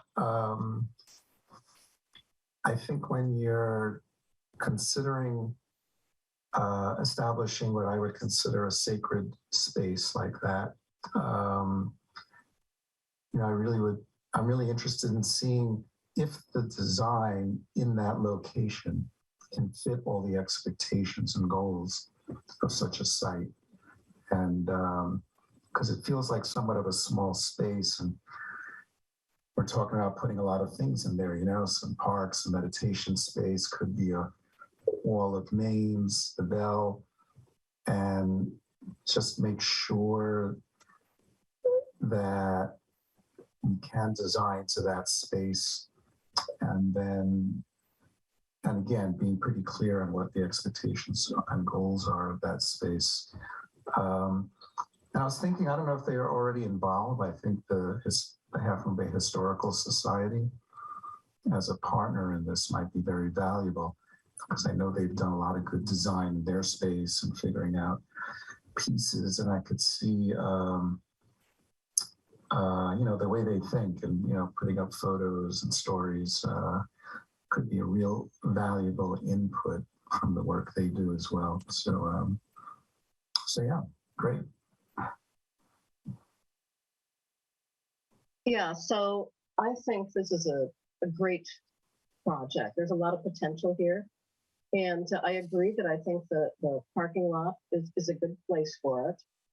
But I don't want it to just be, put in there without interesting interpretation and, a setting that honors it and that also attracts the public. I don't think that area has to solve all kinds of problems or address all the people that have served. I think you can link it, like Robert said, to the Historical Society activities at the barn and jail. So for instance, you might have some interpretation there about Silvio and the concept of service, and then direct people to the barn and jail where you could have, additional new interpretation, honoring all the servicemen on the coast side, for all of our wars, audio, visual, or whatever. But I think the site at the parking lot wouldn't need to do all that work. You could link it to the work that's already going on at the jail and barn, and use that, that driveway area to bring people's attention to the jail and barn too. I love the idea that it's, tribute to military veterans. We don't really have anything like that on the coast side right now. And I'm guessing there are a lot of stories there. So I would like us to focus on that primarily. I know the library has the motto of the Rotary Club on the outside, service above self. The library, could do more of a job thanking all of the volunteers we have. This is a great service and volunteer community. So I think that's a concept that can be spread around town. But I think the bell should honor, our military veterans, and it should be in a space that's well designed with good interpretation and that is very inviting to the public. It's very deserving of that. I really appreciate Aaron coming and telling us this story. It's a beautiful story. And I think Silvio's story is worth having associated with the sculpture. So I think it's a great idea. I think it needs to be carefully done. And, maybe a community design charrette, that looks at, potential concepts. And, we have Kikuchi's volunteered, Joe Cutchett. I'm sure there'll be a lot of interest here. and that the community would love to participate in the development of the site, and especially the interpretation. So I think it's fabulous, and I totally support the staff recommendation, phased as it is. I understand now why that's phased the way it is, but I definitely support the recommendation. So if there's no further discussion, I'd entertain a motion in a second. Need to bring that motion back up on the screen, or? Yeah, that would be a good idea. Madam Mayor, if I may, we really appreciate the support and what we've heard, and maybe I would, before we make a motion, request a slight modification, given the amount of work that we've talked about and doing this right. One of the things we do here as a city is we engage the community, we do things right, let voices be heard. And I wonder if the temporary placement, we just extend that date out to give us the time to do that work, so we're not having to come back and figure out what to do in the interim. Mm-hmm. And I'd kind of defer to John Dowdy, our interim assistant city manager, for his thoughts on the timing that you think we would need to do some of this work. I think we're going to need to sit down with Kikuchi and really figure out, and also potential community funders in this deal. I would definitely say that it's March or April of next year that we should build into this to do a check in, and maybe it's not a hard end date, but it is, let's say, a March or April 1 check in next year, if not before that, but to give an update on where we are. Maybe we can at that point get some concept plans, and maybe even before that be working on creating a community group and working effort on that we can report back to the council. So maybe we just change that to an April 1 report back, or in that realm for the first meeting in April to report back, if not earlier. That would be my suggestion. Thank you, John. I appreciate that approach. I just want to add one more thing, that I agree with the vice mayor about the outdoor dining parklet. If there's a way that we can find for nanos to have a modified location, I'm not sure it's entirely compatible the way it is now with this concept design. So I think we need to look at the parklet as part of any plan for that area and see if there are alternatives that work for everybody. And I think that we can do that. I think we can look out on the street. I also think that Steve Kikuchi and folks are looking at pushing back the nanos, looking at its design and to make it a little less intrusive out to the public street front. So that may be, in fact, something that I think that we can work through and deal with that. And of course, ultimately, it is your call as the council in terms of what you agree to and whether you grant another license agreement for that. So I think there's some work to be done. I think Nanos has to do some work as well, and they've been a very good partner in working with it. But I think, and they've been made aware that our expectation is they're going to push back that lease space or the license space under any scenario that plays out for keeping that space for dining. It also becomes a question of whether that becomes a combined public-private space for that too. So I think there's a lot of things that we need to work through, and that this will give us the time to work with them as well as Kikuchi and Kankel and the community through some of those issues. And there's another possibility too. If the business owner was willing to work with us and become part of the feature, the interpretive feature, say they had, you talked about making the dining area less intrusive. What if there were some sort of a wall that allows for interpretation on that wall so that the parklet actually becomes potentially part of the interpretation for, the bell. Not, excluded from it or hidden out of the way, but maybe there's a way to design that area so it's actually, supports the use, the historical use, the artistic use of the property. Just a thought. I think these are all things that Kikuchi and Kankel are very capable of delivering on, and I know Aaron is also very interested and has some ideas on this. So I think, and then I know the community as a whole will also want to weigh in and venture into this. So I think the charrette process is an absolute necessity, and it should be fun. It should really be a fun project. Yeah, it could be a real community builder. Mm-hmm. And I just want to be clear in my request for additional time with the temporary placement. We have some very motivated community members that we're working with, and they really are moving quickly. And I don't want in any way for folks to think that we're slowing down.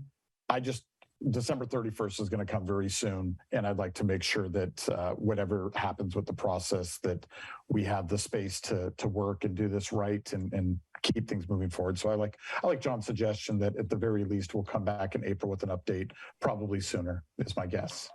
I assure you that Public Works Maintenance does not want to have to move that bell anytime extra necessary with it. It's quite a load and quite a work. So I think also is respectful of them as well.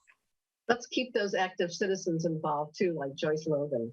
Thank you, Joyce, and Aaron Tormey, of course. But it sounds like there's others who are involved in our local Art Live too, who want to be involved, and that's great. Okay, there's the resolution and the motion.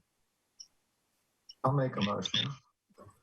I move that we accept the loan of the Spirit of Life Bell sculpture created by Silvio Moderna Jr., a Half Moon Bay resident and accomplished artist, and 2, affirm the temporary placement of the sculpture in the City Hall parking lot through April 1st, 2023, in honor of Mr.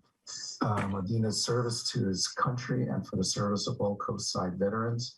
And 3, accept the donation of the Spirit of Life Bell sculpture contingent on execution of agreement between donor and city council approval of placement of the sculpture.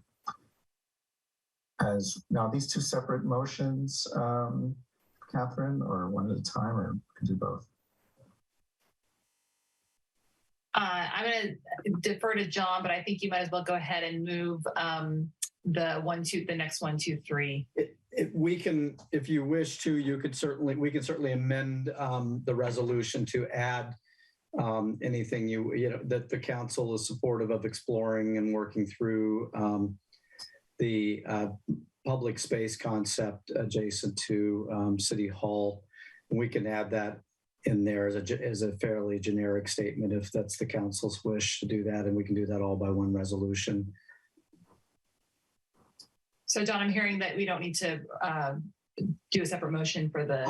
I would suggest just incorporating the second piece of that into the resolution to know that we're not having a second motion. Right. Okay. So by the same motion, also incorporate direction to staff regarding 1, development of the concept plans for a new public space utilizing the existing drive aisle and parking lot located south of the City Hall building, and 2, design of the space to focus on service to country and community, with the sculpture being made part of the space design, and 3, allowing Kikuchi and Kankel Design Group and community members to assist in the initial conceptual design work. Second.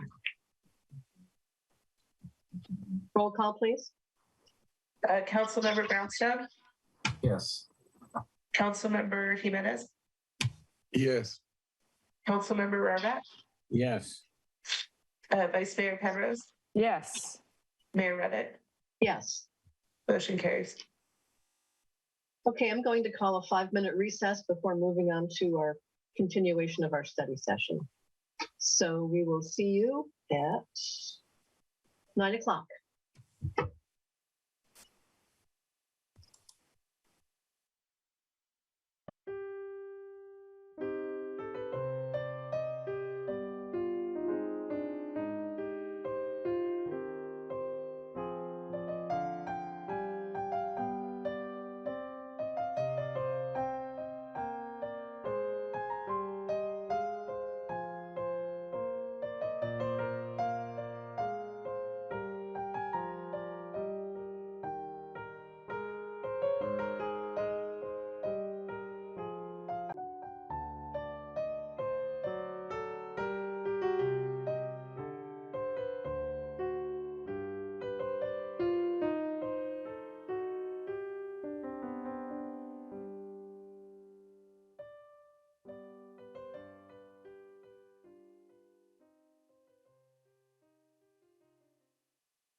Sorry for the little delay here. Okay, so the next item is a continued study session on the feeding of wildlife. And I understand we have a presentation from Peninsula Humane Society.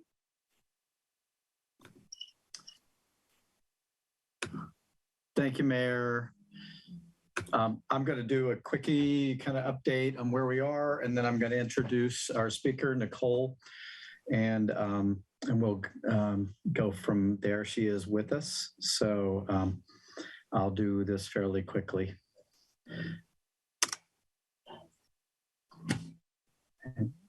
Sorry. All right. So again, purpose of tonight's meeting is to just to continue the conversation and to with regard to interest in perhaps addressing issues of folks feeding wildlife within the city. And at your request, we have invited a representative of the Peninsula Humane Society to speak. And she is a member of the wildlife group, so somewhat, focused on issues related to rehabilitation and impacts of humans on wildlife. And she's going to take more of a Q&A perspective on this, but at the time, we will basically roll up and allow her that opportunity. So again, on August 16th, your council agreed to allow for this item to come at a future meeting. And October 4th, we came to you and had a workshop. I think it was a very informative workshop from the community's input and perspective. I think the council had a very good conversation about some of the issues, understanding realities and challenges out there, as well as the community. And again, at that time, you asked that we see if we could get someone from the Humane Society come in. And again, no specific direction was provided other than to try to get additional speaker and to continue the dialogue. So again, this is in your report. I'm not going to reiterate this, but the bottom line is that two local bird experts who we consulted with prior to tonight had both indicated concerns about the biological and biotic and habitat impacts of feeding unnecessarily and excessively wildlife, and in this instance, particularly birds, the corvus, and really related to ravens in particular, who are competing against other raptors and carnivorous birds that we enjoy along the coast side here. And so that was kind of a major piece to this issue. And obviously those feeding and having those fed regularly leads to an imbalance in the system. So there are implications. There are also, from hearing from the community, implications for those living and residing around some of those areas as well. And that's something I think that we, if we look prospectively, we'll have to look at both aspects of those issues if we are to proceed in any kind of ordinance work and understanding enforcement issues. Kind of what we understand to date, very simply, is that California Department of Fish and Wildlife does have rules and regulations. They basically don't allow folks to feed the wildlife. But clearly, and I think Nicole will confirm this as well, she confirmed it with me, they are not likely to come around and do much in the way of enforcement. They are spread very thin and most likely focusing on large game and large areas of issues and things of that nature, and not necessarily in the urban environment. And also what we learned is that other jurisdictions have chosen to establish local ordinances. We certainly have the authority to do so, but anything that we do will be obviously reflective of what the community will is and willingness to have enforcement, as well as there are just understandably logistics associated with any kind of regulatory framework that is created. One thing that has sort of come about in this conversation is where do feral cats sit and stand in this? And the council, I think, had a very thoughtful conversation about this at the last meeting. And certainly, if there is a desire to start to look at some of these issues, we're going to have some conversations in the community about this. But these reflect what the ordinance in place that we abide by. It is the county-wide ordinance on this. And it's kind of hidden away in the spay neuter section of this. And I don't expect you to go through this, and I'm not planning to go through this, but our read of this is kind of a basic concept of this. This ordinance we believe, was sort of focused around the idea of an individual choosing to feed the feral cats in their backyard. They may trap them, they may spay or neuter them, and they may kind of take care of them as their domesticated animals, but they are feral cats and they come and go as they please, and they're not going into their home. And our concern from just a biological and biotic and impacts to ESHA, environmentally sensitive habitat areas, is that we have some individuals who are literally throwing food into environmentally sensitive habitat areas within their containers, and they're not addressing these issues of even the population control. So those are something obviously the council and the community are going to have to weigh in on. And we could, and probably if we choose to go here, we'll have to update and revise the countywide ordinances to address our needs locally. Again, if that's a choice that's made ultimately. Again, this comes down to a question of scope. The feral cats being one of those, the other being the issues of our experts also recommend that we allow the small backyard bird feeders to continue. They are helpful to the population, to the songbirds also. That those are not creating a problem, an issue, and are actually dependent and help.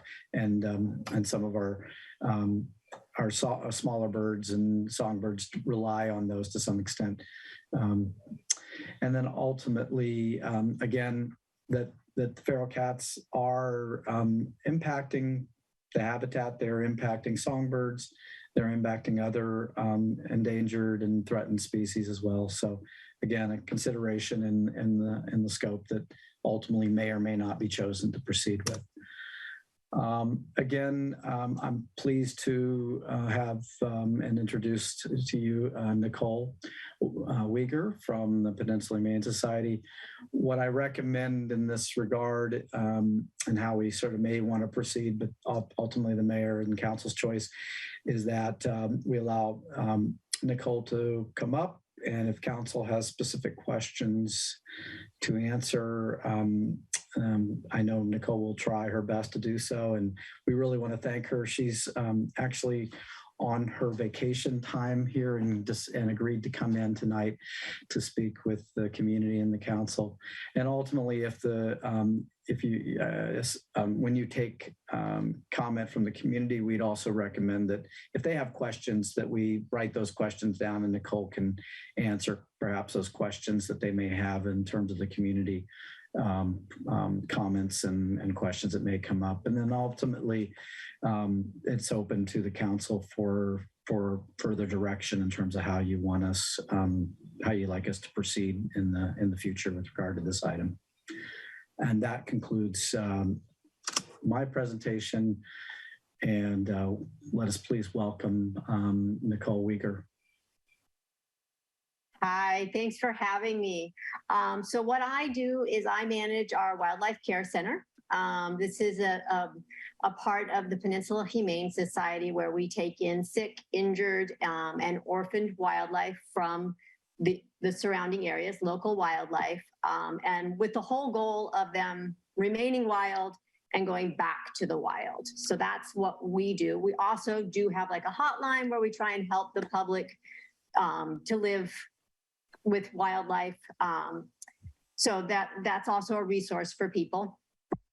In terms of our recommendations, in terms of feeding wildlife, we always recommend against feeding wildlife. It's not good for the wildlife, and it's not good for the people. So it causes a lot of human-wildlife conflict, but it's also bad for the wildlife themselves. There's a lot of disease issues. When you get a lot of animals together, certain diseases get passed around. One of the diseases we have in our area right now is highly pathogenic avian influenza. So, you don't want to get big congregations of animals. And it's an unnatural thing for them. They should be spaced out. They'll self-regulate their populations in that way. And when we feed them, we cause them problems. We also cause their populations to grow beyond what they would naturally grow. Also, a lot of the times we just basically don't feed them the right thing, and they're very malnourished when they come into me. So I always recommend don't feed the wildlife. Songbirds are an exception. However, even with songbirds, there's a lot of responsibility to keep your feeders clean, to watch if you have any diseased animals there. So there's a lot of responsibility even with feeding songbirds. So how can I help you guys? Well, I think just that lesson right there is, very helpful and bears, with feeding. I see that Councilmember Rarback has a question or a comment. Yes, I do. I understand that the raven and crow and even pigeon population has exploded recently on the coast. Is there any data that you have that really indicates that the cause of that is feeding these corvids? I don't have any data. I think most of it would be anecdotal. I do think that it's probably not just people feeding them on purpose, but also people, say, leaving food out, people food. These are animals that are really good at living with us and taking advantage of what we have left out for them. So I think that also is an issue with bolstering populations. Thank you. Mm-hmm. Anyone else? I'm guessing we probably have some public speakers with hands raised. We do, Mayor. First speaker is Bill Balson. Hi, my name is Bill Balson, and in Ocean Colony we have an analogous issue. The problem is much bigger than pigeons and crows. We have geese that come from Canada and spend some time on our ponds on the golf course. And a bit of controversy has arisen between some of our residents who have different opinions about the geese. Shades of Foster City, by the way, if you've read the news about what's going on over there. Yes, absolutely. We don't have anything like that number, so it's not really an issue. But there is an issue about feeding them and how close you should get. And a lot of communities are starting to really enforce that rule that you can't feed them. It's better for the geese even. The stuff that people feed them is crap for them. Yeah, I recommend. Well, we do have a rule because we investigated this quite thoroughly, and we have a rule against it. And it extends not just to birds like the geese, but, you know, to the skunks and the raccoons, which are far more destructive. But, you know, there's always 1 or 2% of the people that think it's cute, and they're just not educated on the subject of the issues that Nicole, you've brought up. So my question is, we frankly, when these issues come up, they're very, very difficult enforcement issues. So I'm kind of agreeing with staff's concerns on this because it seems straightforward, but it's not when you get down to a neighbor-to-neighbor dispute about who fed which pigeon or crow, when, and what did you feed them, and was it legal? And then those things boil up really quickly if one side feels they have the legitimacy of an ordinance or a, you know, in our case, a rule under our CCNRs to back them up. So it's more than just enforcement. It seems to me that a missing piece of the puzzle is education. Yes. Because most of the people that are violating what seem to be, to most people, straightforward rules are thinking they're being helpful. We get these calls all the time. This is a really common thing for me to talk to people about. And a lot of times it is neighbor against neighbor and how can I stop them? And my biggest recommendation is education, to help them to know that they are not helping those animals. They're providing for disease, they're providing for malnutrition. And really, there's not a lot of enforcement that's possible. So a lot of what I do, because I get a lot of calls on this, is to try and help people understand that it's the wrong thing to do. We know that they love these animals and they're trying to help them, but they're hurting them. And if you can get that across to them, I think that's the most valuable way to go about it. And I would just add, getting the city involved in neighbor-to-neighbor disputes over these kind of issues is probably unproductive unless it goes in the mandatory education, almost like DUI kind of education.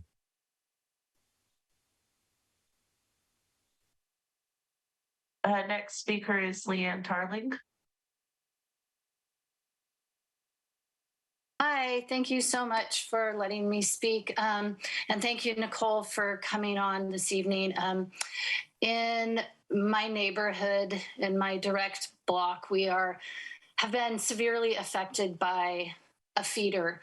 And so I know to some like Harvey, like, do we have direct evidence? And yes, I could show you pictures. I could show you what it was like a year ago when we had maybe 1 or 2, ravens flying around. And now we literally have dozens and dozens. And I know for a fact they are being fed by one person and possibly others that I have seen. And it's causing great damage to homes, to our wildlife. I have seen just the other day, I saw 3 ravens chasing a great blue heron that had, a little vole in its mouth. I've never seen that before.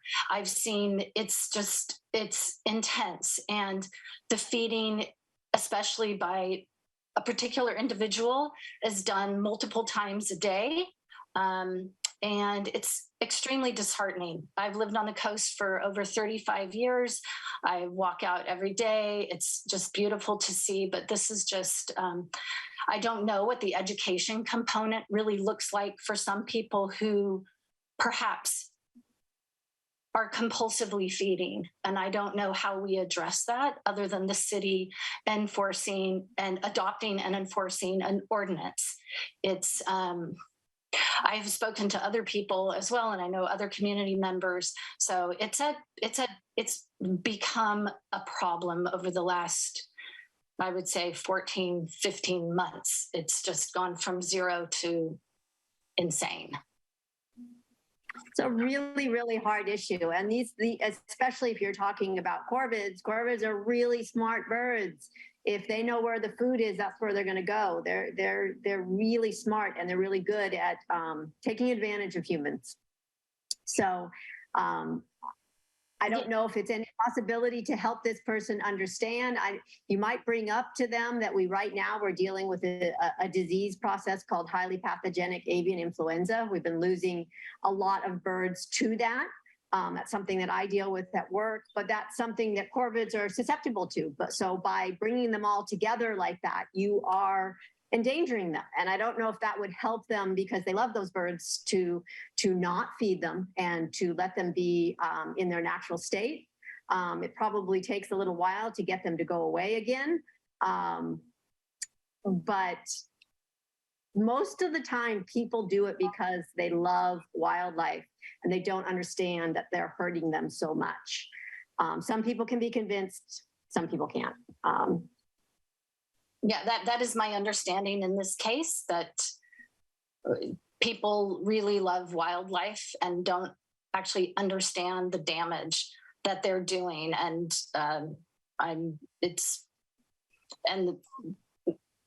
people have been spoken to, let me say, nicely, hey, what's going on? So I appreciate all your input, and I really, really appreciate the council and speaking to the city manager about this and taking this seriously, because our local bluff top out here between Poplar and Kelly, and actually going south into Wave Crest, the amount of ravens that have sort of taken over the skies is just, it's insane. Yeah. Anyway, thank you so much. Thank you, Leanne. Next speaker is Sandy Kelly. Hello. Yes, and well, first I want to say that I think people in the education process, there should be some education about crows versus ravens, because there are some differences in their behaviors and what they do and how they interact with people. But I'm more concerned about, and all the discussion has been about wildlife, but there's a component to this that I think should be bifurcated, and that's the feral cat section of it. There's a lot of outdoor cats, and outdoor cats are a combination of abandoned when people move away, and that's become quite a problem because people can't afford to feed them these days. There are people's pets. Some people just don't believe a cat should be indoor, and they should be only. And they live longer indoors. No, sorry. They wasn't going to comment on cats. And they have a lovely life. I mean, and there's lots of things to play with, or they're lost. And then, unfortunately, when animals are not spayed or neutered and they have litters, and if they're not socialized, they become feral. And one of the big things that the groups that are involved in this do is, and it's very, it's pretty complex, a lot of they trap them, they're fixed, and they return them. But even the SPCA has guidelines about when you do that, you need to feed them and you watch them for their health, and we've taken them to the vet if they're not doing well. So there's a very large component to this that I think is separate. And I want to also say that on the bird front, because I think cats, it's not cats versus birds. There are birds that are killed, and it's very unfortunate. And it's not just feral cats that do that either. But the National Humane Society has an article about outdoor cats. And in that, they say that about 75% of what outdoor cats kill is some kind of a mammal, usually rodents, and about 25% of what they kill is birds. And that's terrible. But I think that, to me, I don't understand why the two are linked. And I think they should be separated. So and because this discussion sort of tells me that. So Nicole, do you have things you want to share on this topic? I actually want to stay away from the feral cat topic if I can. I am personally a believer of cats being in the house and not loose. I am a cat lover. Have had my own for years. But I will only have cats that live in the house. That is my personal take on it.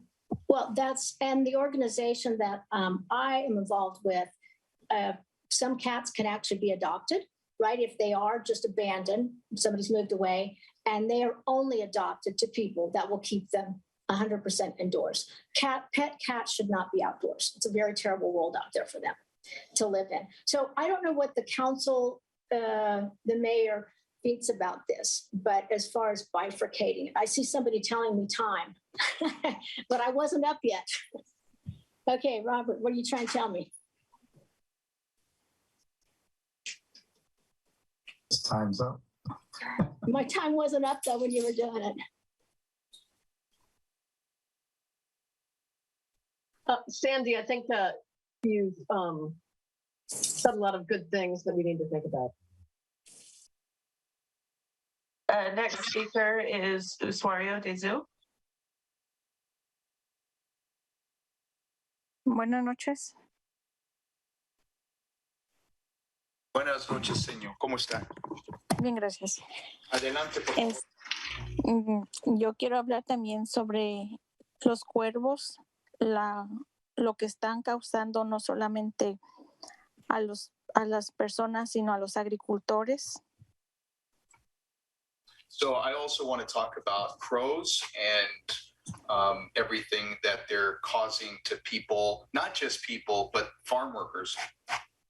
Están causando mucho daño. Mi hermano, él siembra en el campo y es triste ver cómo cuidar su cosecha desde que empieza y ya cuando está la cosecha lista, mirar que cómo los cuervos han terminado con la mayoría de cosecha.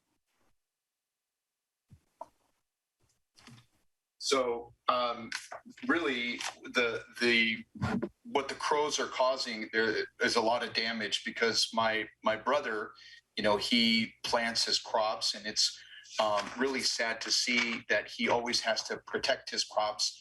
And as much as he tries to protect them, the crows just eat it all up. Se necesita hacer algo y tener ordenanzas como lo que están diciendo, porque sí es mucha frustración también para ellos como agricultores que su cosecha sea terminada y no poder hacer nada contra los animales. Gracias. Sorry, 1 second. So yeah, we need to do something, for example, something that you guys are talking about, like ordinances, because it's really frustrated, for farm workers to have their crops eaten up and they really can't do anything against, the animals. Esto es también porque es trabajo que se está metiendo y sabemos que los trabajadores están dando el trabajo y la cosecha es para aquí, para el alimento de nuestras familias. Entonces, gracias y espero que se haga algo también. Muchas gracias. Gracias, señor. So, this is something that people work for. That's what they're giving. The workers are giving up their labor and the crops that they're harvesting is basically food for our families. So hope something gets done. Thank you. And again, I hope something gets done about this.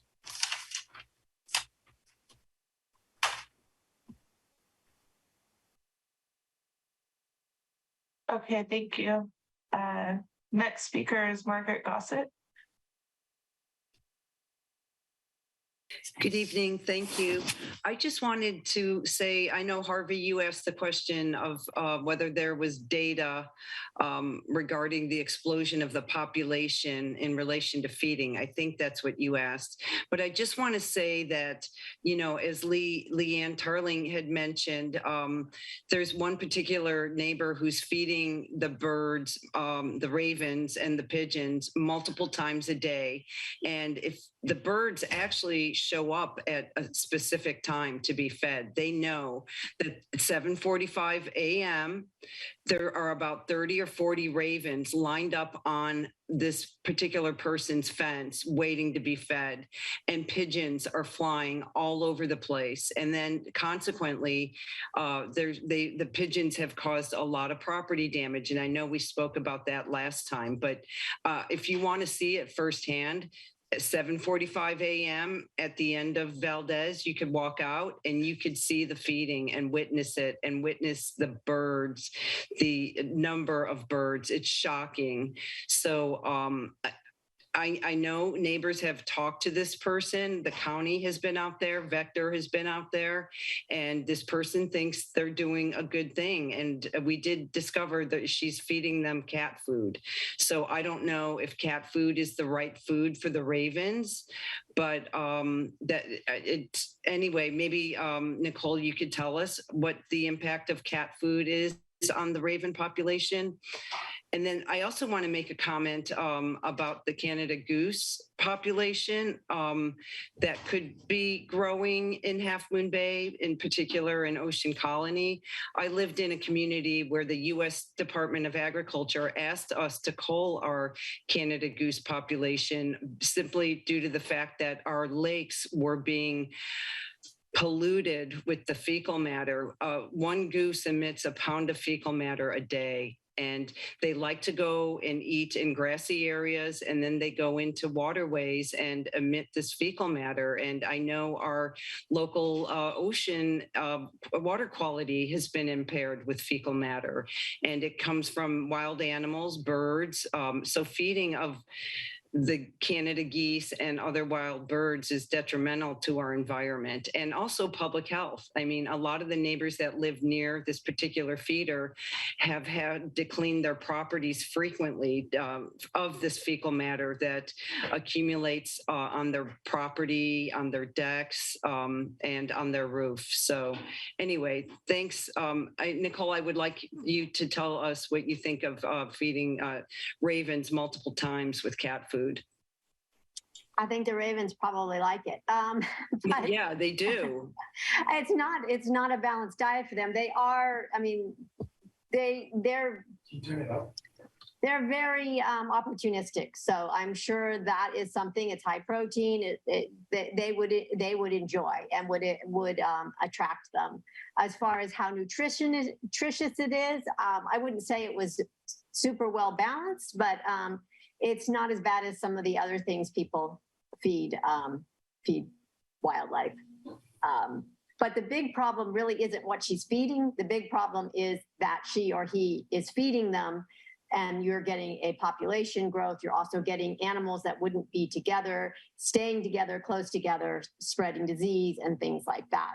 So I personally wouldn't worry so much about what she's feeding in that case, but more the behaviors that she is encouraging and possible disease among the wild populations. Thank you.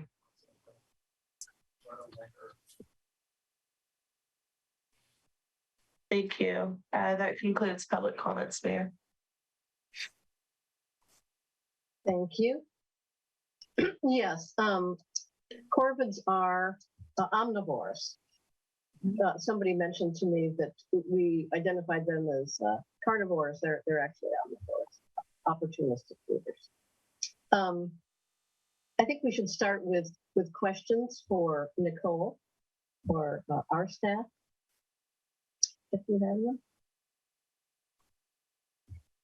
Or are you ready to make additional recommendations beyond what we discussed last time? Vice Mayor.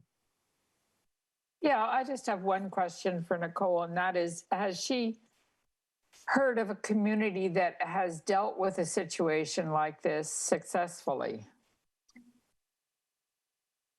Not one locally. I have heard of communities that have, but it's usually a combination of being pretty strict about people feeding animals, in combination with some deterrence to get the animals to leave. The deterrence is short term. So without stopping the feeding and all these other behaviors, the animals are just going to come back.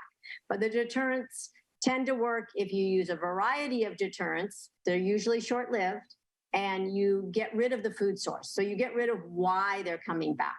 So it's usually not a simple answer. It's usually a multifaceted answer. And when you say deterrence, could you give me an example? So let's take Canada geese. You can use noise, you can use dogs, you can use, there's certain type of repellents that you can put on the grasses that they're eating. And each one of these things on itself tends to only work for a short amount of time, and then they will come back, or they will say noise. It will only bother them for a short amount of time. So they have to be used kind of in rotation in order to get them to not want to live in your backyard, want to live somewhere else. But if you aren't taking away the food source, then that's a really, really big attractant. So these other things of driving them away aren't going to work if they're still getting fed. Thank you. Mm-hmm. And can you identify those communities that seem to, be relatively successful with that multi-deterrent approach? Not off the top of my head. I was reading a paper about this a few months ago, and I do not remember the name of community. But it was something that was in response to stuff that was going on in Foster City. So it's not a very simple problem, but it's a multi. And some communities are doing things like dealing with the eggs so that the population isn't increasing while you're trying to decrease it and get it to move away. I mean, it's a pretty complicated problem. Unfortunately, you might be dealing with a little bit less of it because we are getting so many Canada geese that are dying from this highly pathogenic avian influenza. That's the species that's just getting like really hit by it. So might not be quite as big an issue. So maybe if these other facets get put in, now would be a good time to deal with it so that they don't rebound in the same way if there's people not feeding them and other things are put into place. Well, and that disease is a natural check on the population too, right? It is a natural check, and usually when it comes through, it doesn't affect these as many species of birds as it does. This particular strain is very, very deadly, and it's very, very deadly to Canada geese. So it's a population crash. Yeah, and it's an ecosystem problem. Yeah, I mean, this went all across the East Coast. It was up in Canada, and now it's coming back down the West Coast and with migration patterns.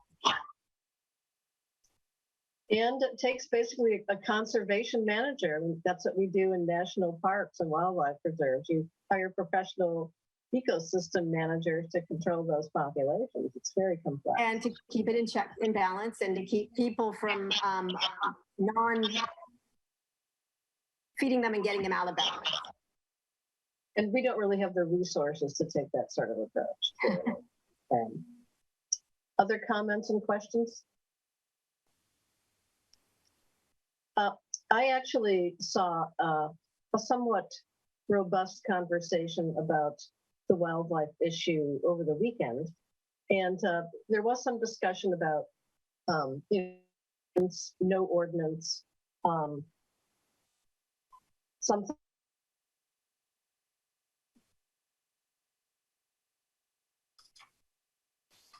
Looks like the mayor is frozen on us.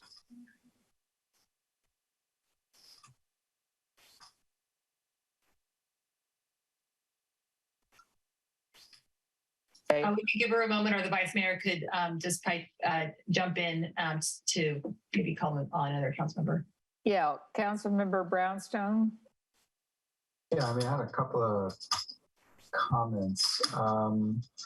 So first, I really liked Vice Mayor Penrose's question about are there other communities, how they handle that. So I would ask that staff maybe, see what we can find out. The issue around the feral cats and bifurcating that separately. So earlier on, John Dowdy put up a model, a regulation that exists on how, feeding of feral cats in certain situations can be legal, but those are very, conscientious, disciplined efforts where folks trap the cats, they spay the cats, and can probably even show that they have reduced populations. Here on the coast, some of the situations we're dealing with are not necessarily those kind of organized groups with that discipline. We have people who are more randomly feeding cats, and we also have an added issue of sensitive environmental sites where, feral cats roaming or multiplying can be a real risk to sensitive environments. So I think we might have to do a little more exploration on which type of feral cat groups we're, targeting, regulating, and behaviors versus, people, just individuals feeding cats without feral cats, but without trying to make sure they're captured and neutered and sterilized, which is a very different type of situation.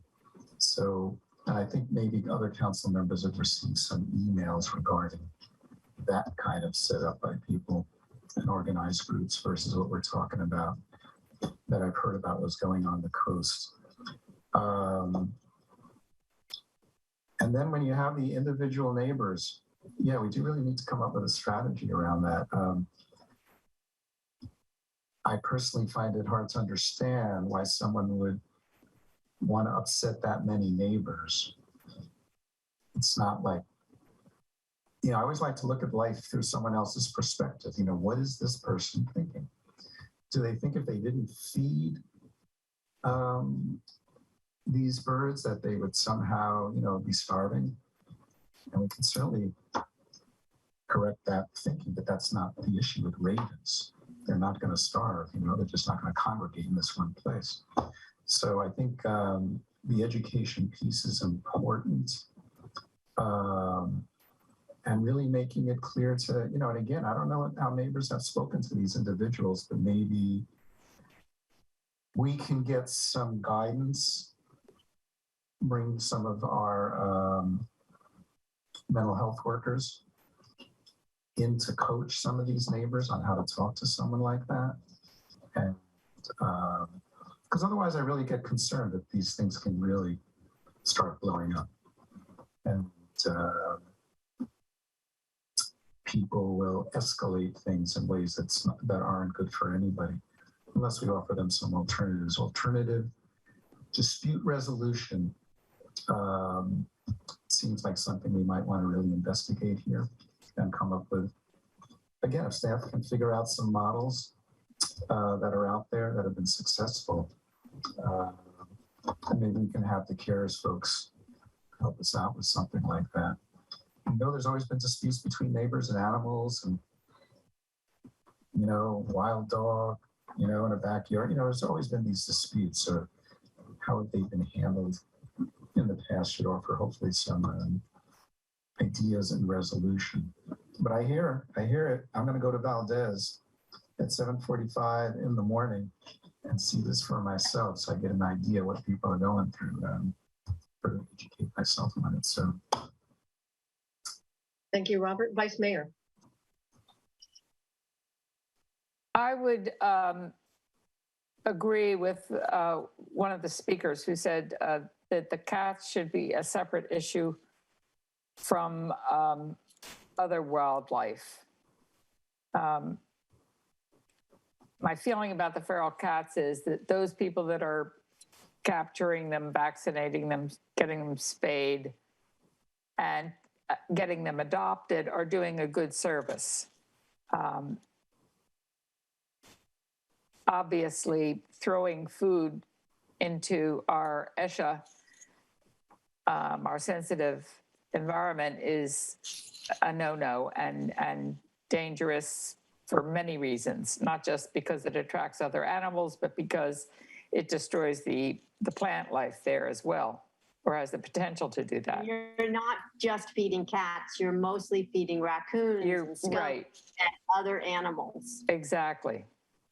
Yeah, and I personally know of someone who feeds raccoons. They feed them dog food on their back deck, and they come and they spend their time in all the neighbors' houses trying to get it from them as well. At any rate, that's a separate issue. The issue of the birds, which is causing the problem among the folks that live in that neighborhood, is a civic issue. And I don't see us going in with mental health workers to talk to people who have already decided and been talked to by county, by the Humane Society, and by their neighbors, and are determined to continue the behavior. That makes much sense. I don't think it's going to be productive. I think it could be part of a larger program, but I think without an ordinance against feeding wildlife, and I think we can specifically talk about raccoons and skunks and birds and leave the cats out of it for right now. Having that ordinance at least gives the neighbors some ammunition to work with that might help them. Their homes are being destroyed, their environment is being destroyed, their health is being put into danger, and their animals are being put into danger. So I see us looking at the idea of writing an ordinance against feeding wild animals. I'd like to know from the cities that do have ordinances. I think Pismo Beach is one. I forget what the other is. Colma and maybe somebody in the East Bay. Find out, what they're doing regarding enforcement. Like if they just passed the ordinance and then sat on it and not done anything, or do their ordinances phase? Like you might have a phased approach where there's a threshold. You receive one complaint, you just log that, you get 10, 12, whatever, it becomes a neighborhood issue, say. And then maybe the first step is they have to, sit down with the Peninsula Conflict Resolution Center and the neighbors to discuss, or, maybe it's a visit from the Humane Society. But you phase your response and don't necessarily bring out all the guns, and you give people a grace period. But once you start fining, I think the fine has to be steep. The issue of the San Francisco bird feeder, there's nothing they can do. That was the gist of the story. She's been cited, and stores have been, barred from, selling the stuff that she's feeding them, and she just won't stop. It's a compulsion, and nobody knows what to do about it. It's just not getting better. It gets better for a while, and then she starts all over again. So it may be that just having an ordinance on the book at least gives you a hook for those situations that are, particularly of a nuisance character. So I'd like us to do a little more research on what those cities are doing exactly, and whether there's something, phased where we don't necessarily engage staff or the enforcement capability we have, until a certain threshold, has been reached. I agree on the separation of the feral cats. There are people doing good work there. I'd like to see more people do good work there. Maybe the Humane Society or somebody else has resources they can share with the people who are doing the good work. But I don't want to take that on at the moment, except, to work with our partners to have somebody else, do that. I know a couple of them. I've gotten a couple of kitties, COVID kitties, from people who rescued, and they do this as, in addition to their day jobs. They're committed and they're doing great work. So I don't want to tread on their toes, but I'd like to see that, high functioning work continue separate from this issue of feeding the other wildlife. So I do think it's becoming a serious issue. And maybe there are alternatives for people, Did you know you can go to the Coyote Museum and during certain times of day and participate in the feeding of the animals there? What alternatives are there for people to positive interactions with birds and, other wild animals? We're kind of getting off track here, but I'd like to know a little bit more. We actually bring an ordinance forward, but who's doing what, and is it effective? Are they enforcing? Is it just a tool for really serious, episodes of this? I'd like to know more. I think we're headed toward an ordinance. I think that's really the only thing we have, because fines are the ultimate deterrent. We're not going to be able to, manage the ecosystem. So fines are what we have. Anybody else? You think a good approach going forward is just doing a little more homework here? Yes, thank you, Madam Mayor.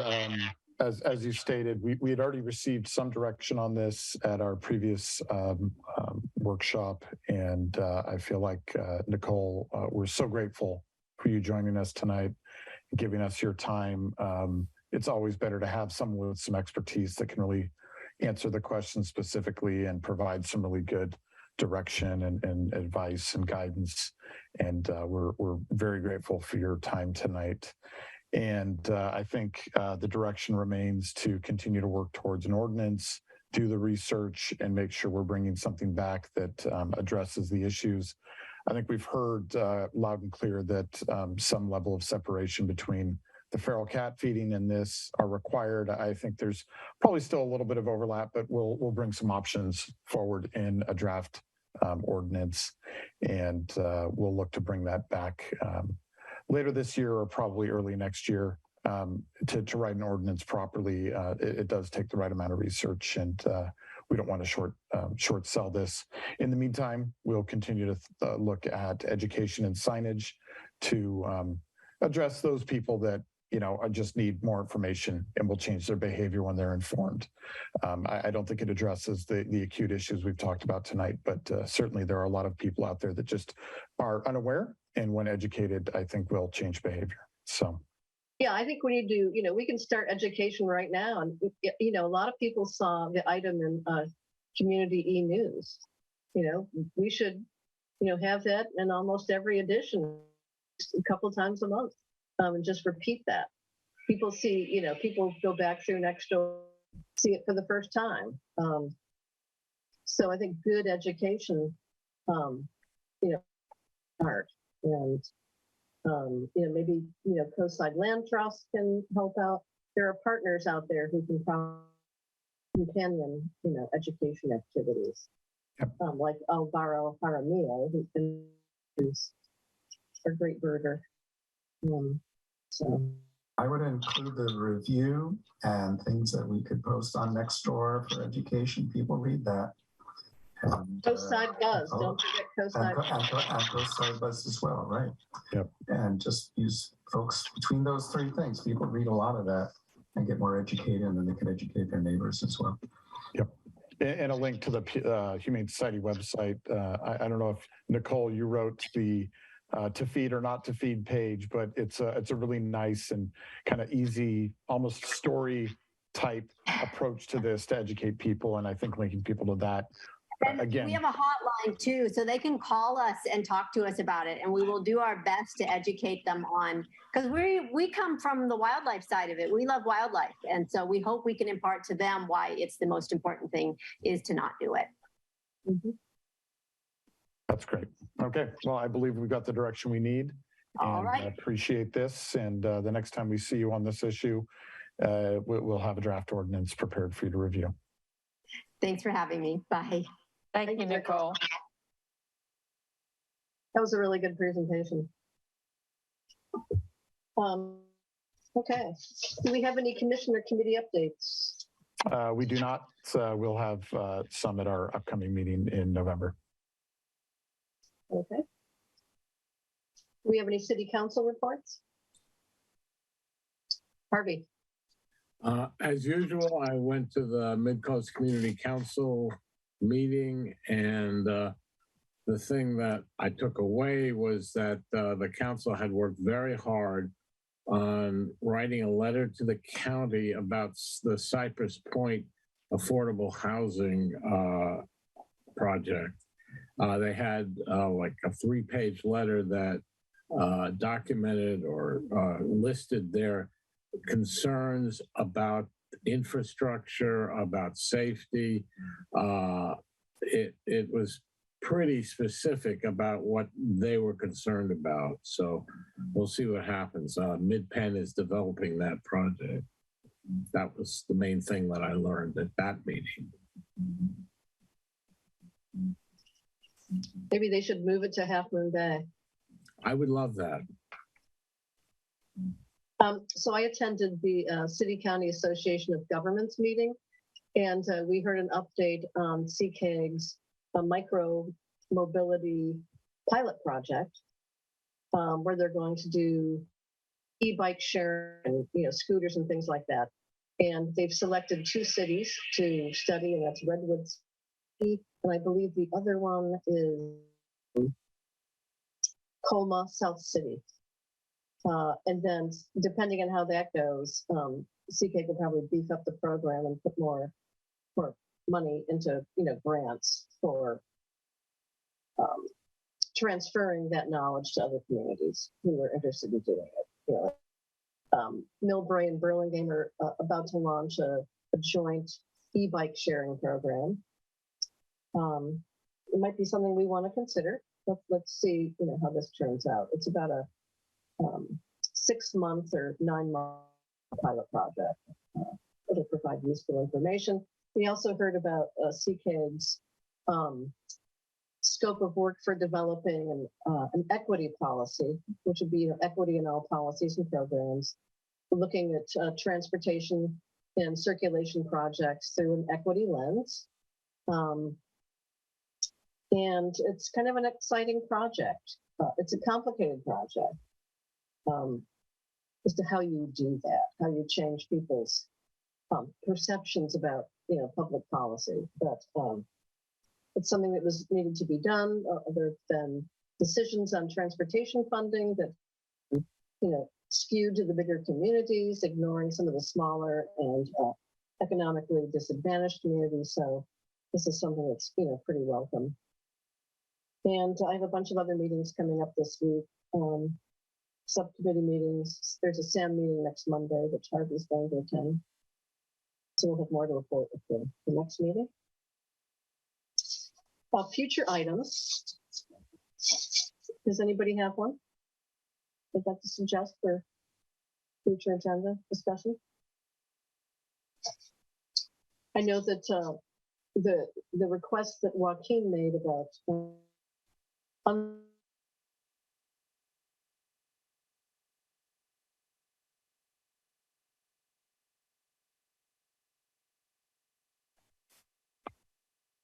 Looks like the mayor has frozen again.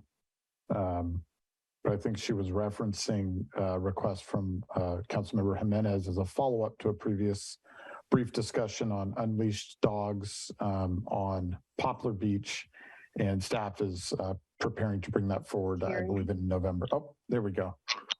Madam Mayor, you froze on us. Froze again. Okay. Yeah. You were talking about the unleashed dogs item? Yes, just to reassure Joaquin that that's coming forward. But I haven't asked, I've been approached by pickleball people who feel they're not getting enough hours of play, enough court time. And they want to play more. There are more and more people who want to play, more and more ages. Beginners want to play, and sometimes that's difficult when you have more advanced players. So I'd like to see an agenda item come back discussing how we might do that. And one of the opportunities I think is out there, and we haven't explored it. We've touched on this issue of having, lease agreements with school district on use of their facilities. We have the big gym on Kelly Avenue, Girls Club Gym. Could we enter into a lease agreement with the school district for some pickleball? I think we could probably accommodate, 3 or 4 pickleball courts, at that facility. Are there scheduling things that's had ad hoc to get more court time? People are clamoring for more pickleball. And I'd like to take it up myself now that I'm retired. So I'd like pickleball and the possibilities of more court time, including a lease agreement with the school district. The other problem is there are outdoor areas that could be accommodated behind Punya, but there's nobody there to actually sort of manage a program like that. So how do we do that? Somebody who goes there, handles the equipment, what have you. But I'd like to bring this back for discussion at a future meeting. Happy to do so. I will point out, just for public knowledge and getting the word out there, we actually have an agreement in place. And on Sundays, our rec department manages for a few hours, very limited time that we're given, the gym and those courts, and it makes outdoor pickleball available on Sunday mornings. So we'll make sure we get more information about that, and we can talk more about how that might be expanded in the future. Yeah, so the discussion would be, pickleball, yes, but also, then we've heard from the soccer people too. What are you going to do for us? And the whole discussion about Smithfield, right? We've been talking now for several years about sitting down with the school district and trying to figure out a mutually beneficial agreement. And I'd like to see us move in that direction. So I'm not saying the next meeting or the meeting after that, but I would like to move this along. So, is there somebody else who will support me on that? Absolutely. All right. Thank you. Unless there's anything else, we can adjourn the meeting. And thank you. This meeting lasted a lot longer than I thought it was going to, but we had a lot of good things to talk about. Madam Mayor, you had talked about doing the adjournment in a different way tonight. Yes. And I have, let me see here. How could I forget? So I'd like us to adjourn the meeting tonight in honor of Silvio Modena. He was an Odd Fellow. I'm also an Odd Fellow, and the Odd Fellows sent out an email today with a nice little write-up about Sylvia that I thought I would read first, and then we could have a little moment of silence. So you heard quite a bit about it from Aaron Tormey, but this is short. Silvio was raised in San Gregorio and graduated from Half Moon Bay High, class of '63. He joined the Navy and served with fellow co-sider John Muller in Vietnam. After discharge, Silvio worked as a boiler inspector for the government. His knowledge of metals and metalworking inspired his second career, creating beautiful bells. An example of his artistry can be seen and rung in the open space next to Half Moon Bay City Hall. One of Silvio's bells also hangs in the lodge. Silvio is survived by his lifelong friend and wife, Sally Benson, as well as 3 sons, Silvio Jr., David, and Alan. Silvio was remembered by one Odd Fellow who remarked on his good nature. She said that if you looked up the word sweetheart in the dictionary, you'd find a picture of Silvio. Odd Fellows and the residents of Half Moon Bay will miss him and remember him with deep affection. Rest in peace, dear brother, Silvio. And now a moment of silence for Silvio.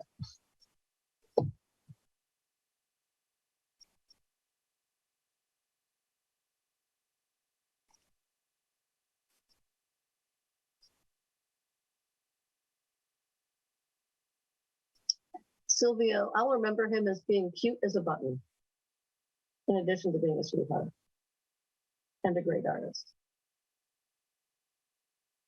Thanks, everyone. Have a good rest of your evening. Good night.